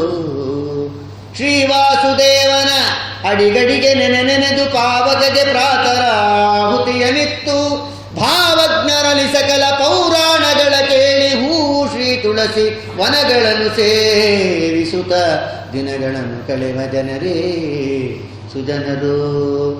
ಈ ವಿಧದಿ ದಿನಗಳನ್ನು ಕಳೆದು ರಾತ್ರಿಯ ದೊಲೊಂದು ಝಾವದ ನಂತರ ಸುಖದಿ ಮಲಗಿ ಝಾವದೊಳೆದ್ದು ನೆರೆ ಹೊರೆಯು ಕೇಳುವಂತೆ ಪಾವನ್ನ ಚರಿತ ಹಯವದನನ್ನ ಸ್ಮರಿಸುತ್ತ ನೆರೆಹೊರೆಯು ಕೇಳುವಂತೆ ಪಾವನ್ನ ಚರಿತ ಹಯವದನನ್ನ ಸ್ಮರಿಸುತ್ತ ದಿನಗಳನ್ನು ಕಳೆವ ಜನರೇ ಸುಜನರು. ಯಸ್ಮಿನ್ ಸರ್ವಾಣಿ ಕರ್ಮಾಣಿ ಸನ್ಯಸ್ಯಾಧ್ಯಾತ್ಮಚೇತಸ ನಿರಾಶನ್ಯನ್ಮಮೋ ಯಾತಿ ಪರಂ ಸಹಾಜಗಿರಿ ಅಚ್ಯುತಃ ಅಂತ ಶ್ರೀಮದಾಚಾರ್ಯ ತಿಳಿಸಿಕೊಡ್ತಾರೆ. ಬೆಳಗ್ಗೆ ಎದ್ದಾಗಿನಿಂದ ರಾತ್ರಿ ಮಲಗೋ ತನಕ ಹೀಗೆ ನಡ್ಕೋಬೇಕಪ್ಪ ಅಂತ ಇದನ್ನ ಶುಕಾಚಾರ್ಯರು ಪರೀಕ್ಷಣ್ ಮಹಾರಾಜರಿಗೆ ಹೇಳ್ತಾರೆ. ಇದನ್ನು ಯಾರು ಮಾಡ್ತಾರಪ್ಪ ಕಲಿಯುಗದಲ್ಲಿ? ಯಾರು ಮಾಡ್ತಾನೆ ಇಲ್ವಲ್ಲ, ಅವರು ಉದ್ಧಾರ ಹೇಗೆ ಅಂತ ಪಾಪ ಪರೀಕ್ಷಣ್ ಮಹಾರಾಜರಿಗೆ ನಮ್ಮ ಮೇಲೆ ಕಳಕಳ ಅಲ್ಲಿ ಕೇಳ್ತಾರೆ ಶುಕಾಚಾರ್ಯ. ಅದಕ್ಕೆ ಉದ್ಧಾರ ಮಾಡಬೇಕು ನಿಮಗೆ ಅಂದರೆ ಅದೇ ಪರಮಾತ್ಮನ ಆ ನವವಿಧವಾದ ಸೃಷ್ಟಿಗಳನ್ನು ಬ್ರಹ್ಮದೇವರ ಮೂಲಕ ನಡೆದ ನವವಿಧ ಸೃಷ್ಟಿಗಳನ್ನು ವಿಚಾರ ಮಾಡ್ತಾ ಹೇಳೋ ಕಾಲಕ್ಕೆ ಮೊದಲನೇದು ಮಹತ್ತತ್ವ, ಎರಡನೇದು ಅಹಂಕಾರ ತತ್ವ, ಮೂರನೇದು ಪಂಚರಾತ್ರಗಳು ಪಂಚ ತನ್ಮಾತ್ರ ಪಂಚಭೂತಗಳು, ನಾಲ್ಕನೇದು ಪಂಚ ಕರ್ಮೇಂದ್ರಿಯ ಪಂಚ ಜ್ಞಾನೇಂದ್ರಿಯ, ಐದನೆಯದು ಮನಸ್ಸಿನ ಮತ್ತು ದೇವತೆಗಳ ದೇಹ ಸೃಷ್ಟಿ, ಆರನೆಯದು ಭಾವರೂಪದ ಅಜ್ಞಾನ, ಏಳನೇದು ಎಲ್ಲ ಜಾತಿ ಪ್ರಾಣಿಗಳು, ಎಂಟನೇದು ಅನೇಕ ಜಾತಿ ಆಕಾಶದಲ್ಲಿ ಹಾರಾಡುವ ಜಲಚರ ಪ್ರಾಣಿಗಳ ಸೃಷ್ಟಿ, ಒಂಬತ್ತನೇದು ಮನುಷ್ಯನ ಸೃಷ್ಟಿ. ಅದಾದ ಮೇಲೆ ಎಲ್ಲ ಸೃಷ್ಟಿಯನ್ನು ಮಾಡ್ತಾ ಹೋದ್ರಂತೆ. ಒಂದೊಂದು ಅವಯವ ಕಣ್ಣಿನಿಂದ, ಹುಬ್ಬಿನಿಂದ, ಮೂಗಿನಿಂದ, ಕಿವಿನಿಂದ, ಕೈಯಿಂದ, ಬಾಯಿಂದ, ಕಾಲಿಂದ, ತೊಡೆಯಿಂದ, ಒಂದೊಂದು ಅಂಗದಿಂದನೂ ಮಕ್ಕಳನ್ನು ಸೃಷ್ಟಿ ಮಾಡ್ತಾ ಹೋದರು. ಅದಾದ ಮೇಲೆ ಶರೀರದಿಂದ ಒಬ್ಬ ದಂಪತಿಗಳನ್ನು ಸೃಷ್ಟಿ ಮಾಡ್ತಾರಂತೆ. ಸ್ವಯಂಭುವ ಮನು ಮತ್ತು ಶತರೂಪ ಎಂಬ ಹೆಂಡತಿ, ಇಬ್ಬರು ಗಂಡ ಹೆಂಡತಿನೇ ಸೃಷ್ಟಿ ಮಾಡಿದ್ರಂತೆ. ಇಬ್ಬರು ಗಂಡ ಹೆಂಡತಿನೇ ಸೃಷ್ಟಿಯಾದರು. ಬ್ರಹ್ಮದೇವರ ಯಾವ ಆವೇಶದಿಂದ ಸ್ವಯಂಭೌಮನುಗಳು ಮತ್ತು ಶತರೂಪಾದೇವಿಯವರು ಸೃಷ್ಟಿಯಾದರು. ಅವರು ಸೃಷ್ಟಿಯಾದ ಮೇಲೆ ಅವರಿಗೆ 5 ಜನ ಮಕ್ಕಳು ಹುಟ್ಟಿದರು. 5 ಜನ ಮಕ್ಕಳು ಯಾರು? ಪ್ರಿಯವೃತ ಮಹಾರಾಜ ಮತ್ತು ಉತ್ತಾನಪಾದ ಅಂತ ಇಬ್ಬರು ಗಂಡ ಮಕ್ಕಳು. 3 ಜನ ಹೆಣ್ಣು ಮಕ್ಕಳು ಹುಟ್ಟಿದರು. 3 ಜನ ಹೆಣ್ಮಕ್ಳು ಯಾರು? ಆಕೂತಿ, ದೇವಹೂತಿ, ಪ್ರಸೂತಿ ಅಂತ 3 ಜನ ಹೆಣ್ಮಕ್ಳು ಹುಟ್ಟಿದರು. ಇಷ್ಟು ಭಾಗ ಆಗ್ತದೆ. ಆ ಸಂದರ್ಭದಲ್ಲಿ ಮಧ್ಯದಲ್ಲಿ ಆದಿಹಿರಣ್ಯಾಕ್ಷ ಭೂಮಿಯನ್ನು ತಗೊಂಡು ಸಮುದ್ರದಲ್ಲಿ ಹೋಗಿದ್ದ. ಅಲ್ಲೇ ವರಾಹದೇವರ ಅವತಾರ ಮಾಡಿ ಹಿರಣ್ಯ ಸಂಹಾರದ ಸಂದರ್ಭವನ್ನು ತಿಳಿಸ್ತಾರೆ. ಅಷ್ಟಾಯಿತು. ಅದಾದ ಮೇಲೆ ಈ 5 ಜನ ಮಕ್ಕಳಲ್ಲಿ ದೇವಹೂತಿ ದೇವಿ ಲಗ್ನ ಮಾಡಬೇಕು ಅಂತ ವಿಚಾರ ಮಾಡ್ತಿದ್ರು. ದೊಡ್ಡ ಮಗಳು ವಿಚಾರ ಮಾಡ್ತಾ ಇದ್ರು. ಅಷ್ಟೊತ್ತಿಗೆ ವರ ಹುಡುಕ್ಬೇಕಲ್ಲ, ಆ ವರ ಯಾರು ಅನ್ನೋದಕ್ಕೊಂದು ಕಥೆ ಹೇಳಕ್ಕೆ ಶುರು ಮಾಡಿದ್ರು ಭಾಗವತದಲ್ಲಿ. ಆ ವರ ಯಾರು? ಬ್ರಹ್ಮದೇವರು ಕರ್ದಮರು ಅಂತ ಹೇಳಿ ಒಬ್ಬ ಋಷಿಗಳನ್ನು ಸೃಷ್ಟಿ ಮಾಡಿದ್ರು. ಬ್ರಹ್ಮದೇವರ ಮಗನೇ ಅವರು. ಬ್ರಹ್ಮದೇವರ ನೆರಳಿನಿಂದ ಹುಟ್ಟಿದವರು. ಛಾಯಾ ಅಂದರೆ ನೆರಳಿನಿಂದ ಹುಟ್ಟಿದವರು. ಕರ್ದಮ ಪ್ರದೇಶ್ವರರು ಅಂತೇಳಿ ಅವರು ತಪಸ್ಸು ಮಾಡಿದ್ರಂತೆ. ಸಹಸ್ರಾಣಂ ಸಮಾದಶ 10,000 ವರ್ಷ ತಪಸ್ಸು ಮಾಡಿದಂತೆ ಪರಮಾತ್ಮನನ್ನು ಕುರಿತು. ಪರಮಾತ್ಮ ಪ್ರತ್ಯಕ್ಷ ಆದ. ಸ್ತೋತ್ರ ಮಾಡಿದ್ರು. ಯಂ ಬ್ರಹ್ಮ ವರುಣೇಂದ್ರ ರುದ್ರ ಮರುತಃ ಸ್ತುನ್ವಂತಿ ದಿವ್ಯೈಸ್ತವೈಃ ವೇದೈಃ ಸಾಂಗಪದಕ್ರಮೋಪನಿಷದೈಃ ಗಾಯಂತಿ ಯಂ ಸಾಮಗಾಃ ಧ್ಯಾನಾವಸ್ಥಿತದಗ್ಗತೇನ ಮನಸಾ ಪಶ್ಯಂತಿ ಯಂ ಯೋಗಿನೋ ಯಸ್ಯಾಂತಂ ನ ವಿದುಃ ಸುರಗಣಾಃ ದೇವಾಯ ತಸ್ಮೈ ನಮಃ. ಆಗ ಪರಮಾತ್ಮ ಪ್ರತ್ಯಕ್ಷನಾದ ಭಗವಂತ ಪ್ರಸನ್ನನಾಗಿ ಅಂತಾರೆ, ಕರ್ದಮರೇ ಯಾಕೆ ತಪಸ್ಸು ಮಾಡಿದ್ರು? ಏನು ಬ್ರಹ್ಮದೇವರನ್ನು ಸೃಷ್ಟಿ ಮಾಡಿದರು. ನನಗೆ ನಿನ್ನ ಸ್ತೋತ್ರ ಮಾಡ್ತಾ ಆಯುಷ್ಯ ಕಳೆದ್ರಂಥವರು. ಅವರು ಪರಮಾತ್ಮನ ಧ್ಯಾನ ಮಾಡ್ತಾ, ಪರಮಾತ್ಮನ ತಪಸ್ಸನ್ನು ಮಾಡ್ತಾ ಅವರು ಆಯುಷ್ಯ ಕಳೆದು ಅವರಿಗೆ ಯಾವುದ್ರ ಕಡೆ ಗಮನ ಇಲ್ಲದೆ ಅವರಿಗೆ 70 ವರ್ಷ ಆಗುತ್ತಂತೆ. ಪುರೇ ಧ್ಯಾನ ಮಾಡಿ 70 ವರ್ಷ. ನಾವು ತಿಂದು 80 ವರ್ಷ ಆಗಿದೆ. ಪರಮಾತ್ಮನ ಧ್ಯಾನವನ್ನು ಮಾಡ್ತಾ 70 ವರ್ಷ ಕಳೆದೋಗುತ್ತೆ. ಅವ್ರಿಗೆ 70 ವರ್ಷ ಆಗಿದ್ದೇ ಗೊತ್ತಾಗಿಲ್ಲ ಅವರಿಗೆ. ಆ 70 ವರ್ಷದ ಮುದುಕ ಆಗೋಗ್ಬಿಟ್ರು. 70 ಆಗೋಯ್ತು ಅವ್ರಿಗೆ. ನಮ್ದೆಲ್ಲ ಜೀವನದಾಗೆಲ್ಲ ಬರೋ ಮೈನಸ್ಗಳೇ. ಸಾಧನೆ ಮೈನಸ್ಸು, ಆಯುಷ್ಯ ಮೈನಸ್ಸು, ಬುದ್ಧಿ ಮೈನಸ್ಸು, ಇನ್ಕಮ್ ಮೈನಸ್ಸು ಎಲ್ಲ ಮೈನಸ್ಗಳ ಹೌದು. ಅದಕ್ಕಿಲ್ಲ ಅಂತಾರೆ ಆ ಮಹಾನುಭಾವರು ಪರಮಾತ್ಮನ ಹತ್ರ ಕೇಳ್ತಾರೆ. ಬ್ರಹ್ಮದೇವರು ಹೇಳಿದ್ದಾರೆ, ಮದುವೆ ಮಾಡಿಕೊಂಡು ಒಳ್ಳೆ ಮಕ್ಕಳನ್ನು ಸೃಷ್ಟಿ ಮಾಡಪ್ಪ, ವಂಶವೃದ್ಧಿ ಮಾಡು ಅಂತ ಆಜ್ಞೆ ಮಾಡಿದ್ದಾರೆ. ನಮ್ಮಪ್ಪ ಹೇಳಿ ಇಷ್ಟೆಲ್ಲ ಮಾಡೋರು, ನನ್ನ ತಪಸ್ಸು ಮುಗಿಯೋದ್ರಾಗೆ ನನಗೆ 70 ವರ್ಷ ಆಗೋಗಿದೆ, ನಾನು ಏನು ಮಾಡಲಿ ಅಂತ ಕೇಳಿದ್ರು. ಅದಕ್ಕೆ ನನ್ನಿಂದ ಏನಾಗಬೇಕು ಅಂತ ದೇವರು, ಮತ್ತು ನಮ್ಮ ಅಪ್ಪ ಹೇಳಾರೆ ನಾನು ಮದುವೆ ಮಾಡ್ಕೋಬೇಕು, ನನಗೊಂದು ಒಳ್ಳೆ ಕನ್ಯೆ ಇದ್ರೆ ಹೇಳು ಅಂತ ದೇವ್ರನ್ನ ಕೇಳ್ತಾರೆ. ಅವರು ತಪಸ್ನಾಗೆ 70 ವರ್ಷ ಆಗೋಗ್ಬಿಟ್ಟಿತ್ತು, ಅವರಿಗೆ ಮುದುಕರಾಗೋಗ್ಬಿಟ್ಟಿದ್ರು. ಅದಕ್ಕೆ ನನಗೆ ಒಳ್ಳೆ ಕನ್ಯೆ ಬೇಕು, ಲಗ್ನ ಮಾಡ್ಕೊಳ್ಳೋಕ್ಕೆ ಅಂತ ಕೇಳಿದ್ರು. ಗಮನಿಸ್ಬೇಕಿಲ್ಲಿ ಸ್ವಾರಸ್ಯ ಅಂತ. ಕನ್ಯಾ ಬೇಕು ಅಂತ ಕೇಳ್ತಾ ಇರೋ ವ್ಯಕ್ತಿಗೆ 70 ವರ್ಷ ಆಗಿದೆ, ಮುದುಕರು. ಕನ್ಯಾ ಕೊಡ್ಬೇಕವ್ರು, ಯಾರು ಕೊಡ್ಬೇಕು? ಅವ್ರ ಕಂಡೀಷನ್. ನಾನು ವರ ಅಂತ ಯಾರಿಗೆ ಹೇಳ್ಕೊಂಬೋದಲ್ಲ ಅಂದರು, ವರ ಅಂತ 70 ವರ್ಷ ಅವರಾಗೆ ತಿಳ್ಕೊಂಬಂದು ಕೊಟ್ಟರೆ ಓಕೆ ಅಷ್ಟೇ. ಅದಕ್ಕೆ 70 ವರ್ಷದ ಮುದುಕರಾದಾಗೂ ಕೂಡ ಅವರು ಮದುವೆ ಮಾಡ್ಕೊಳ್ಳೋಕ್ಕೆ ಕನ್ಯಾ ಬೇಕು ಅಂತ ತಪಸ್ಸನ್ನು ಮಾಡಿ ದೇವ್ರನ್ನ ಕೇಳಾರೆ. ಸಾಮಾನ್ಯ ಲೌಕಿಕ ಜೀವನದಲ್ಲಿ ಕೇಳ್ತಿರಲ್ಲ, ಲೌಕಿಕವಾಗಿ ಸಂಸಾರದಲ್ಲಿ ನಡೀತದದು.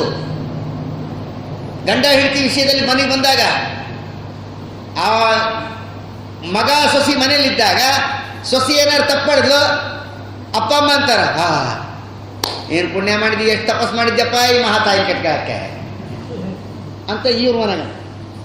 ಅವಳು ತವ್ರ ಮನೆಗೆ ಹೋದಾಗ ಅಳಿಯ ಏನಾರು ತಪ್ಪು ಮಾಡಿದ್ ಗೊತ್ತಾದ್ರೆ, ಎಷ್ಟು ವರ್ಷ ತಪಸ್ ಮಾಡಿದ್ಯಪ್ಪ ಈ ಕಾಮಣ್ಣನ ಕಟ್ಕೊಳಕ್ಕೆ ಅಂತ ಅವರಂತ.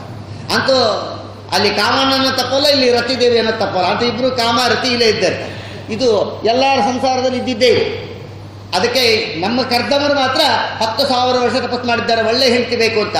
ಆಯಿತು, ಯಾರು ಕೊಡ್ತಾರೆ? ಸ್ವಯಂಭವನಗಳು ತಮ್ಮ ಶತರೂಪ ಸ್ವಯಂಭವನಗಳು ದಂಪತಿಗಳಲ್ಲಿ ದೇವಹೂತಿ ಅಂತ ಹುಟ್ಟಿದ್ದಾಳೆ. ಅವಳು ಪರಮ ಮಹಾನುಭಾವಳು. ಅವಳನ್ನು ಕೊಟ್ಟು ಮದುವೆ ಮಾಡ್ತಾರೆ. ಮದುವೆ ಮಾಡ್ಕೋ, 9 ಜನ ಹೆಣ್ಮಕ್ಳು ಹುಡ್ತಾರೆ. 10ನೇದಾಗಿ ನಾನೇ ನಿಮಗೆ ಮಗನಾಗಿ ಅವತಾರ ಮಾಡ್ತೀನಿ ಅಂತ ದೇವರು ವರ ಕೊಟ್ಟು ಮದುವೆ ಆಯ್ತು. ಅವ್ರಿಗೆ ದೇವಹೂತಿ ದೇವಿ ಸೇವಾ ಮಾಡಿದ್ದಾಳಂತೆ. ಗಂಡನ ಸೇವಾ, ಹೆಂಡತಿಗೆ 16 ವರ್ಷ, ಗಂಡಿಗೆ 75 ವರ್ಷ.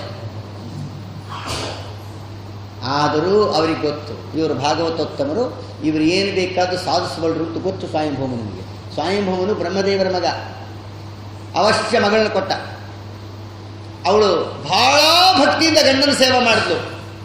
ಅದ್ಭುತವಾದ ವಿಮಾನ ನಿರ್ಮಾಣ ಮಾಡಿದ್ರಂತೆ. ವಿಮಾನ ನಿರ್ಮಾಣ ಇವಳು ಬಹಳ 100 ವರ್ಷ ಸೇವೆ ಮಾಡಿದ್ಲು, ಗಂಡನ ಸೇವಾ. ಅದಕ್ಕೆ ಸಾಮಾನ್ಯವಾಗಿ ಲಗ್ನ ಮಾಡಿಕೊಂಡು ಹೆಣ್ಣುಮಕ್ಕಳು ಗಂಡನ ಮನೆಗೆ ಹೋದಾಗ ಸ್ಟಾರ್ಟಿಂಗಲ್ಲಿ ಸ್ವಲ್ಪ ಏನೋ ಇರಿಟೇಷನ್ ಇದ್ದೇ ಇರುತ್ತೆ. ಅದನ್ನು ಸ್ವಲ್ಪ ತಡ್ಕೊಂಡ್ಬಿಟ್ರೆ ಮುಂದೆ ಜೀವನವಿಡೀ ಸಂತೋಷವಾಗಿರ್ಬೇಕು. ಸ್ಟಾರ್ಟಿಂಗಲ್ಲೇ ಕಂಪ್ಲೀಟ್ ಮಾಡ್ತಾ ಹೋಗಿ ಸ್ಟಾರ್ಟಿಂಗಲ್ಲೇ ತವ್ರ ಮನೆಗೂ ಗಂಡನ ಮನೆಯವರೆಗೂ ಬೆಂಕಿ ಹಚ್ಚೋ ಕೆಲಸ ಮಾಡಿದ್ಲೋ, ಬೆಂಕಿ ಅವ್ರಿಗೆ ಹತ್ತಲ್ಲ, ನಿನ್ನ ಜೀವನಕ್ಕೆ ಹತ್ತತ್ತಷ್ಟೆ. ನಿನ್ನ ಜೀವನಕ್ಕೆ ಬೆಂಕಿ ಹತ್ತಿಸ್ಕೊಂಡಂಗೆ ಅಷ್ಟೇ ಹೊರತು ಇದನ್ನು ಗಮನಿಸಬೇಕು, ಇದನ್ನು ಎಚ್ಚರಿಕೆ ಇರಬೇಕು. ಇಷ್ಟರ ಮೇಲೆ ಮಗಳು ಬಂದು ಚಾಡಿ ಹೇಳ್ತಾ ಇದ್ರೆ ಕೇಳೋರು ಮೂರ್ಖರಾಗಿದ್ದರೆ ಜೀವನ ಹಾಳು ಮಾಡಿಸ್ತಾರೆ ಮಗಳು. ಗಂಡ ಬೈದ ಬಿಟ್ಟು ಬಂದ್ಬಿಡೋ, ನಾನು ನೋಡ್ಕೊತೀನಿ. ಏನು ನೋಡ್ಕೊಳ್ಳಿ, ನಿನ್ನ ಮಗ ನೋಡ್ಕೊಳ್ಳ, ನೀನು ಚಿರಂಜೀವ್ಯಾ, ನೀನು ನೋಡ್ಕೊತೀನಿ. ಆದಷ್ಟು ಕಾಂಪ್ರಮೈಸನ್ನು ಮಾಡಿಸಿ ಗಂಡ ಹೆಂಡತಿನ ಒಂದು ಮಾಡಿ ನೀವಿಬ್ಬರು ಚೆನ್ನಾಗಿರ್ರಿ ಅಂತಂದು ಒಂದು ಮನೆಯಲ್ಲಿ ಇಟ್ಟು ಅವರಿಗೆ ತಿಳುವಳಿಕೆ ಹೇಳೋನು ನಿಜವಾದ ಅಪ್ಪ, ಇಲ್ಲದೇ ಇದ್ರೆ ಬೆಪ್ಪ ಅಷ್ಟೇ. ಅದಕ್ಕಿಲ್ಲಂತಾರೆ ಹರಿವಂಶದಲ್ಲಿ ಕುಮಾತ ನೈವಜಾಯತೆ ಅಂತ. ಪ್ರಾಯ ಕಲಿಯುಗದಲ್ಲಿ ಕೆಟ್ಟ ತಾಯಿ ಇರೋದಿಲ್ಲ ಅಂತಂತಾರೆ. ಶಾಸ್ತ್ರದಲ್ಲಿ ಕೆಟ್ಟ ತಾಯಿ ಇರೋದಿಲ್ಲ, ಆದರೆ ಕಲಿಯುಗದಲ್ಲಿ ಇರ್ತಾರೆ ಅಂತ ಹೇಳಾರೆ ಹರಿವಂಶದಲ್ಲಿ. ಕೆಟ್ಟ ತಾಯಿಂದ್ರೆ ಇರ್ತಾರೆ, ಏನೋ ಬಂದಿರ್ತಾರೆ, ಏನೋ ಟೆನ್ಷನ್ ಒಳಗೆ ಏನೋ ಒಂದು ಗಂಡ ಏನೋ ಅಂದುಬಿಟ್ಟಿರ್ತಾನೆ, ಅಥವಾ ಅತ್ತಿನೇ ಅಂದಿರ್ತಾಳೆ, ಅಥವಾ ಮನೆಗೆ ಏನೋ ನಡೆದಿರ್ತದೆ. ತವ್ರ ಮನೆಗೆ ಹೋಗಿ ಅವ್ರಿಗೂ ಇವ್ರಿಗೂ ಬೆಂಕಿ ಹಚ್ಚಿ ಅವ್ಯವಸ್ಥೆ ಮಾಡಿ ಅವು ಕೇಳೋವು ಅಂಥವೇ ಇರ್ತಾವು. ತಂದೆ ತಾಯಿ ಹೌದಾ, ಬರಲಿ ನೀನು ಕರ್ಕೊಂಡೋಗಿ ಬರ್ತಾನಲ್ಲ, ಉತ್ತರ ಕೊಡ, ಹೋಗೋಣನಿಗೆ ಅಂತ ಹೇಳಿಕೊಡೋರು ನಿಜವಾಗಲೂ ಚಂಡಾಲರು ತಂದೆ ತಾಯಿ ಅಂತ ಶಾಸ್ತ್ರದಲ್ಲಿ ಹರಿವಂಶದಲ್ಲಿ ಹೇಳಿದ್ದಾರೆ. ನಾವೆಲ್ಲ ಹೇಳ್ತಾ ಇರೋದು ಹರಿವಂಶದಲ್ಲಿ ಹೇಳ್ತಾರೆ.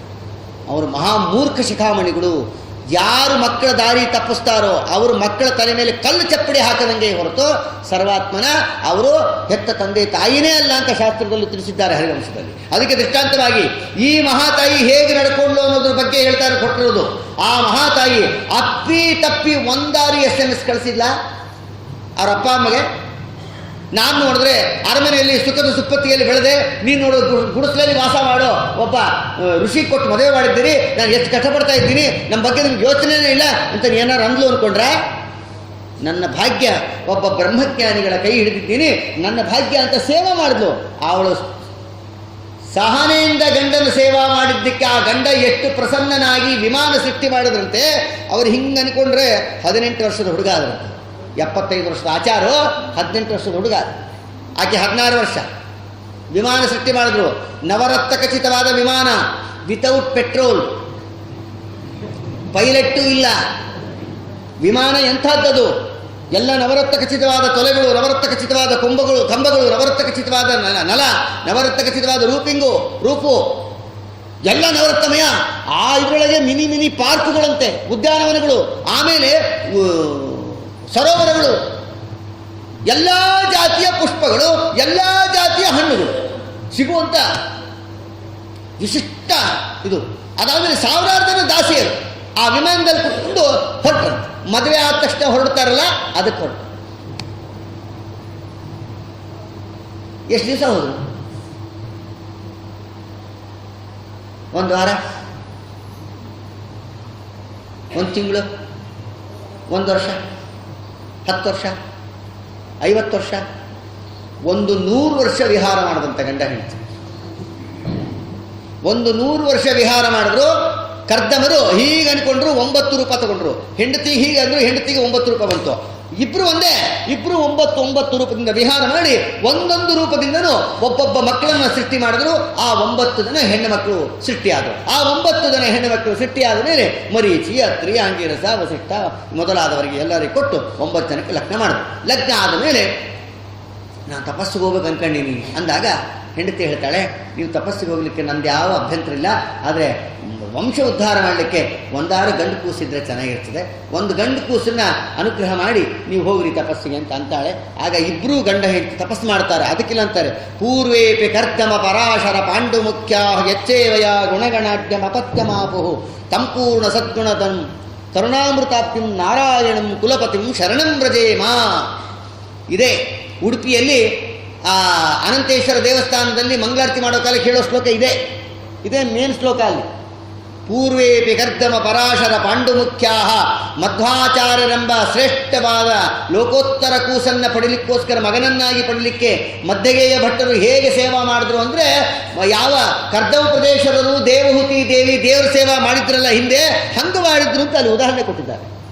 ಅಂಥ ಸೇವೆಯನ್ನು ವಿಶೇಷವಾಗಿ ಪೂರ್ವೇಪಿ ಕರ್ದಮ ಪರಾಶರ ಪಾಂಡುಮುಖ್ಯಾ, ಪಾಂಡು ಕರ್ದಮ ಋಷಿಗಳು, ಪರಾಶರರು, ಇವರೆಲ್ಲ ಪರಾಶರರು ಪರಮಾತ್ಮನ ಸೇವಾ ಮಾಡಿ ವೇದವ್ಯಾಸ ದೇವರ ಮಗನನ್ನಾಗಿ ಪಡೆದರು. ಕರ್ದವರು ಕಪಿಲನಾಮಕ ಪರಮಾತ್ಮನನ್ನು ಪಡೆದರು. ಪಾಂಡುರಾಜ ಭೀಮಸೇನ ದೇವರ ಮಗನನ್ನಾಗಿ ಪಡೆದ. ಈ ರೀತಿಯಾಗಿ ವಿಚಾರ ತಿಳಿಸ್ತಾರೆ. ಅಂತೂ ಯಥಾ ಪ್ರಕಾರ ಕಪಿಲನಾಮಕ ಪರಮಾತ್ಮ ಅವತಾರ ಮಾಡಿದ. ಕಪಿಲ ಅಂದ್ರೆ ಏನು ಗೊತ್ತಾ? ಕಂ ಸುಖಂ ಪಿಬತೀತಿ ಕಪಿಹಿ ಇಷ್ಟಾರ್ಥಂ ಲಾತೀತಿ ಕಪಿಲಃ. ಕಂ ಸುಖಂ ಪಿಬತಿ, ಅವನು ಸುಖರೂಪನಾಗಿದ್ದಾನೆ, ಅವನು ಸುಖರೂಪನಾಗಿದ್ದಾನೆ ಅಂತ ಅಂದ್ಕೊಂಡವರಿಗೆ ಸುಖವನ್ನು ಕೊಡ್ತಾನೆ. ಆದ್ದರಿಂದ ಅವನು ಕಪಿಲ ಅಂತ ಶಾಸ್ತ್ರದಲ್ಲಿ ತಿಳಿಸ್ತಾರೆ. ಒಂದರ್ಥ. ಇನ್ನೊಂದು ಕಾರ್ಯತ್ವ ಸೃಷ್ಟಿಕರ್ತೃತ್ವಾತ್ ಕಹ, ಪಾಲನಾತ್ ಪಿಹಿ, ಲಯಕರ್ತೃತ್ವಾತ್ ಲಹ, ಸೃಷ್ಟಿಯಾದಷ್ಟಕರ್ತೃತ್ವಾತ್ ಕಪಲಃ. ಸೃಷ್ಟಿ ಸ್ಥಿತಿ ಲಯ ನಿಯಮನ ಜ್ಞಾನ ಅಜ್ಞಾನ ಬಂಧ ಮೋಕ್ಷಾದಿ ಅಷ್ಟಕಾರ್ಯವನ್ನು ಅನಾಯಾಸವಾಗಿ ಮಾಡತಕ್ಕವನಾದ ಕಾರಣ ಪರಮಾತ್ಮರಿಗೆ ಕಪಿಲ ಅಂತ ಕರೀತಾರೆ. ಆ ಕಪಿಲ ನಾಮಕ ಪರಮಾತ್ಮ ವಿಶೇಷ ತತ್ವಜ್ಞಾನವನ್ನು ತಾಯಿಗೆ ಉಪದೇಶ ಮಾಡಿ ತಾಯಿಗೂ ಮೋಕ್ಷವನ್ನು ಕೊಟ್ಟಂಥ ಪರಮಾತ್ಮ ಧೀಮಂತ ಸರ್ವೋತ್ತಮನಾದ ಲಕ್ಷ್ಮೀಪತಿಯಾದ ನಾರಾಯಣನೇ ಕಪಿಲನಾಮಕ ಪರಮಾತ್ಮ. ಆ ಕಪಿಲನಾಮಕ ಪರಮಾತ್ಮನ ಉಪದೇಶವನ್ನು ತಾಯಿ ಕೇಳಿ ಮೋಕ್ಷಕ್ಕೆ ಹೋಗಿದ್ದಾಳೆ ಅಂತಾರೆ. ಅದೇ ರೀತಿಯಾಗಿ ಮುಂದೆ ಆ ಕರ್ದಮ ಪ್ರದೇಶರ ಜೀವನದ ಚರಿತ್ರೆಯನ್ನು ಯಾರು ಭಕ್ತಿ ಶ್ರದ್ಧೆಯಿಂದ ಕೇಳ್ತಾರೋ ಅವರಿಗೂ ಎಲ್ಲ ಅನಿಷ್ಟಗಳು ಹೋಗಿ ಇಷ್ಟಾರ್ಥ ಪೂರ್ತಿಯನ್ನು ಪರಮಾತ್ಮ ಮಾಡ್ತಾನೆ ಅಂತ ಹೇಳ್ತಾ ಮುಂದಿನ ವಿಚಾರವನ್ನು ನಾಳೆ